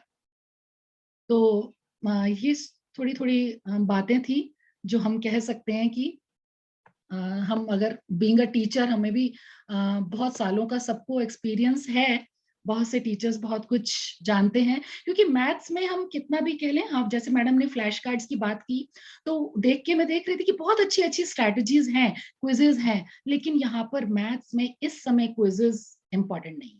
As far as first term था, वहां पे क्विजेज या इस तरह की गेम्स बहुत यूजफुल थी क्योंकि वो ऑब्जेक्टिव टाइप था। लेकिन इस समय हमें मैथ्स में ये नहीं काम आएगी, लेकिन फ्लैश कार्ड्स काम आएंगे। I took the idea from there, क्योंकि फ्लैश कार्ड्स के लिए हम फॉर्मूलाज याद करने में या ज्योमेट्री की फिगर्स के लिए हम फ्लैश कार्ड्स का यूज कर सकते हैं। और अगेन लास्ट में भी यही कहूंगी, मैथ्स में इन जितनी भी स्ट्रैटेजीज बताई, उन सबसे ऊपर स्ट्रैटेजी है प्रैक्टिस, प्रैक्टिस एंड प्रैक्टिस। क्योंकि मैथ्स की प्रैक्टिस में हर क्वेश्चन जरूरी होता है। कोई क्वेश्चन टेढ़ा तो कोई क्वेश्चन मेढ़ा होता है। यस, कोई क्वेश्चन टेढ़ा तो कोई मेढ़ा होता है, पर हर क्वेश्चन करना जरूरी होता है। That's all. Thank you so much, Veena ma'am. That's really wonderful. I really wish I also, should have maths teacher like you, so that because many of the times it happens, कि बच्चों को बहुत से concepts clear होते हैं, लेकिन उनको उसको और अंडरस्टैंडिंग डेवलप करने के लिए टेक्निक्स नहीं पता चलती हैं। इतना वास्ट सिलेबस होता है, they don't come to know from where to start and how to start, which is their strong area, which is their weak area, and inculcating such ideas into the classroom, that is more important. हम सबको knowledge certainly बहुत है, लेकिन जब as an educator हम इन सारे ideas को जब अपने classroom में inculcate करते हैं। Ma'am, your voice, you are unmute. Please unmute, Pooja ma'am.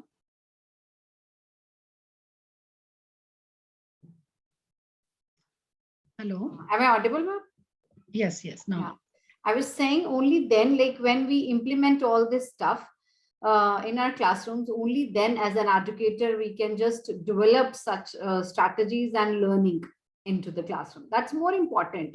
ना बच्चों के लिए और भी आसान हो जाता है।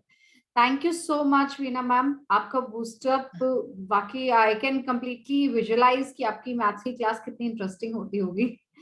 And I hope that हमारी ऑडियंस को ये सारी स्ट्रैटेजीज जो हमने आज अपने AIF स्टेट वेबिनार्स में डिस्कस करी हैं, of course yes in Hindi, right, so that must be benefiting them in future as well. And of course learning has no end, और कुछ भी चीज जो हम सीखते हैं उस चीज को कभी ऐसा नहीं हम कह सकते कि वो कभी डिसअपेयर हो गई हमारे माइंड से।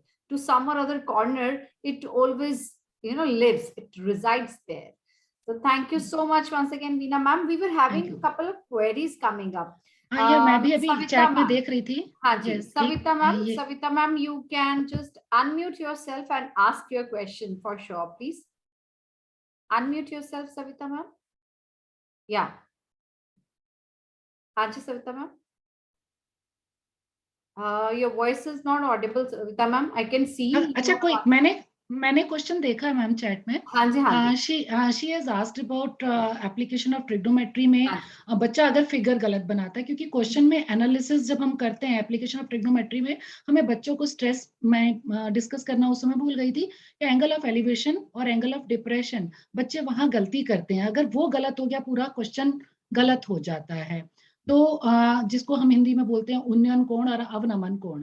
तो अगर मैं कहती हूँ इंग्लिश मीडियम के बच्चे भी अगर हैं, अगर हम उनको हिंदी में बताएं, क्योंकि angle of depression very negative word, हम कहते हैं डिप्रेशन में जाना, तो अगर हम उसको बोलते हैं कि अवनमन कोण हिंदी में बोलते हैं, तो झुक करके जब हम झुक जाते हैं, तो यानी अगर किसी चीज को मान लो नीचे कॉइन पड़ा हुआ है, हम उसे झुक के जब देखते हैं तो हमारी आंखें झुक जाती हैं, यानी कि एंगल हम नीचे की तरफ बन रहा है, तो that is hour angle of depression या अवनमन कोण।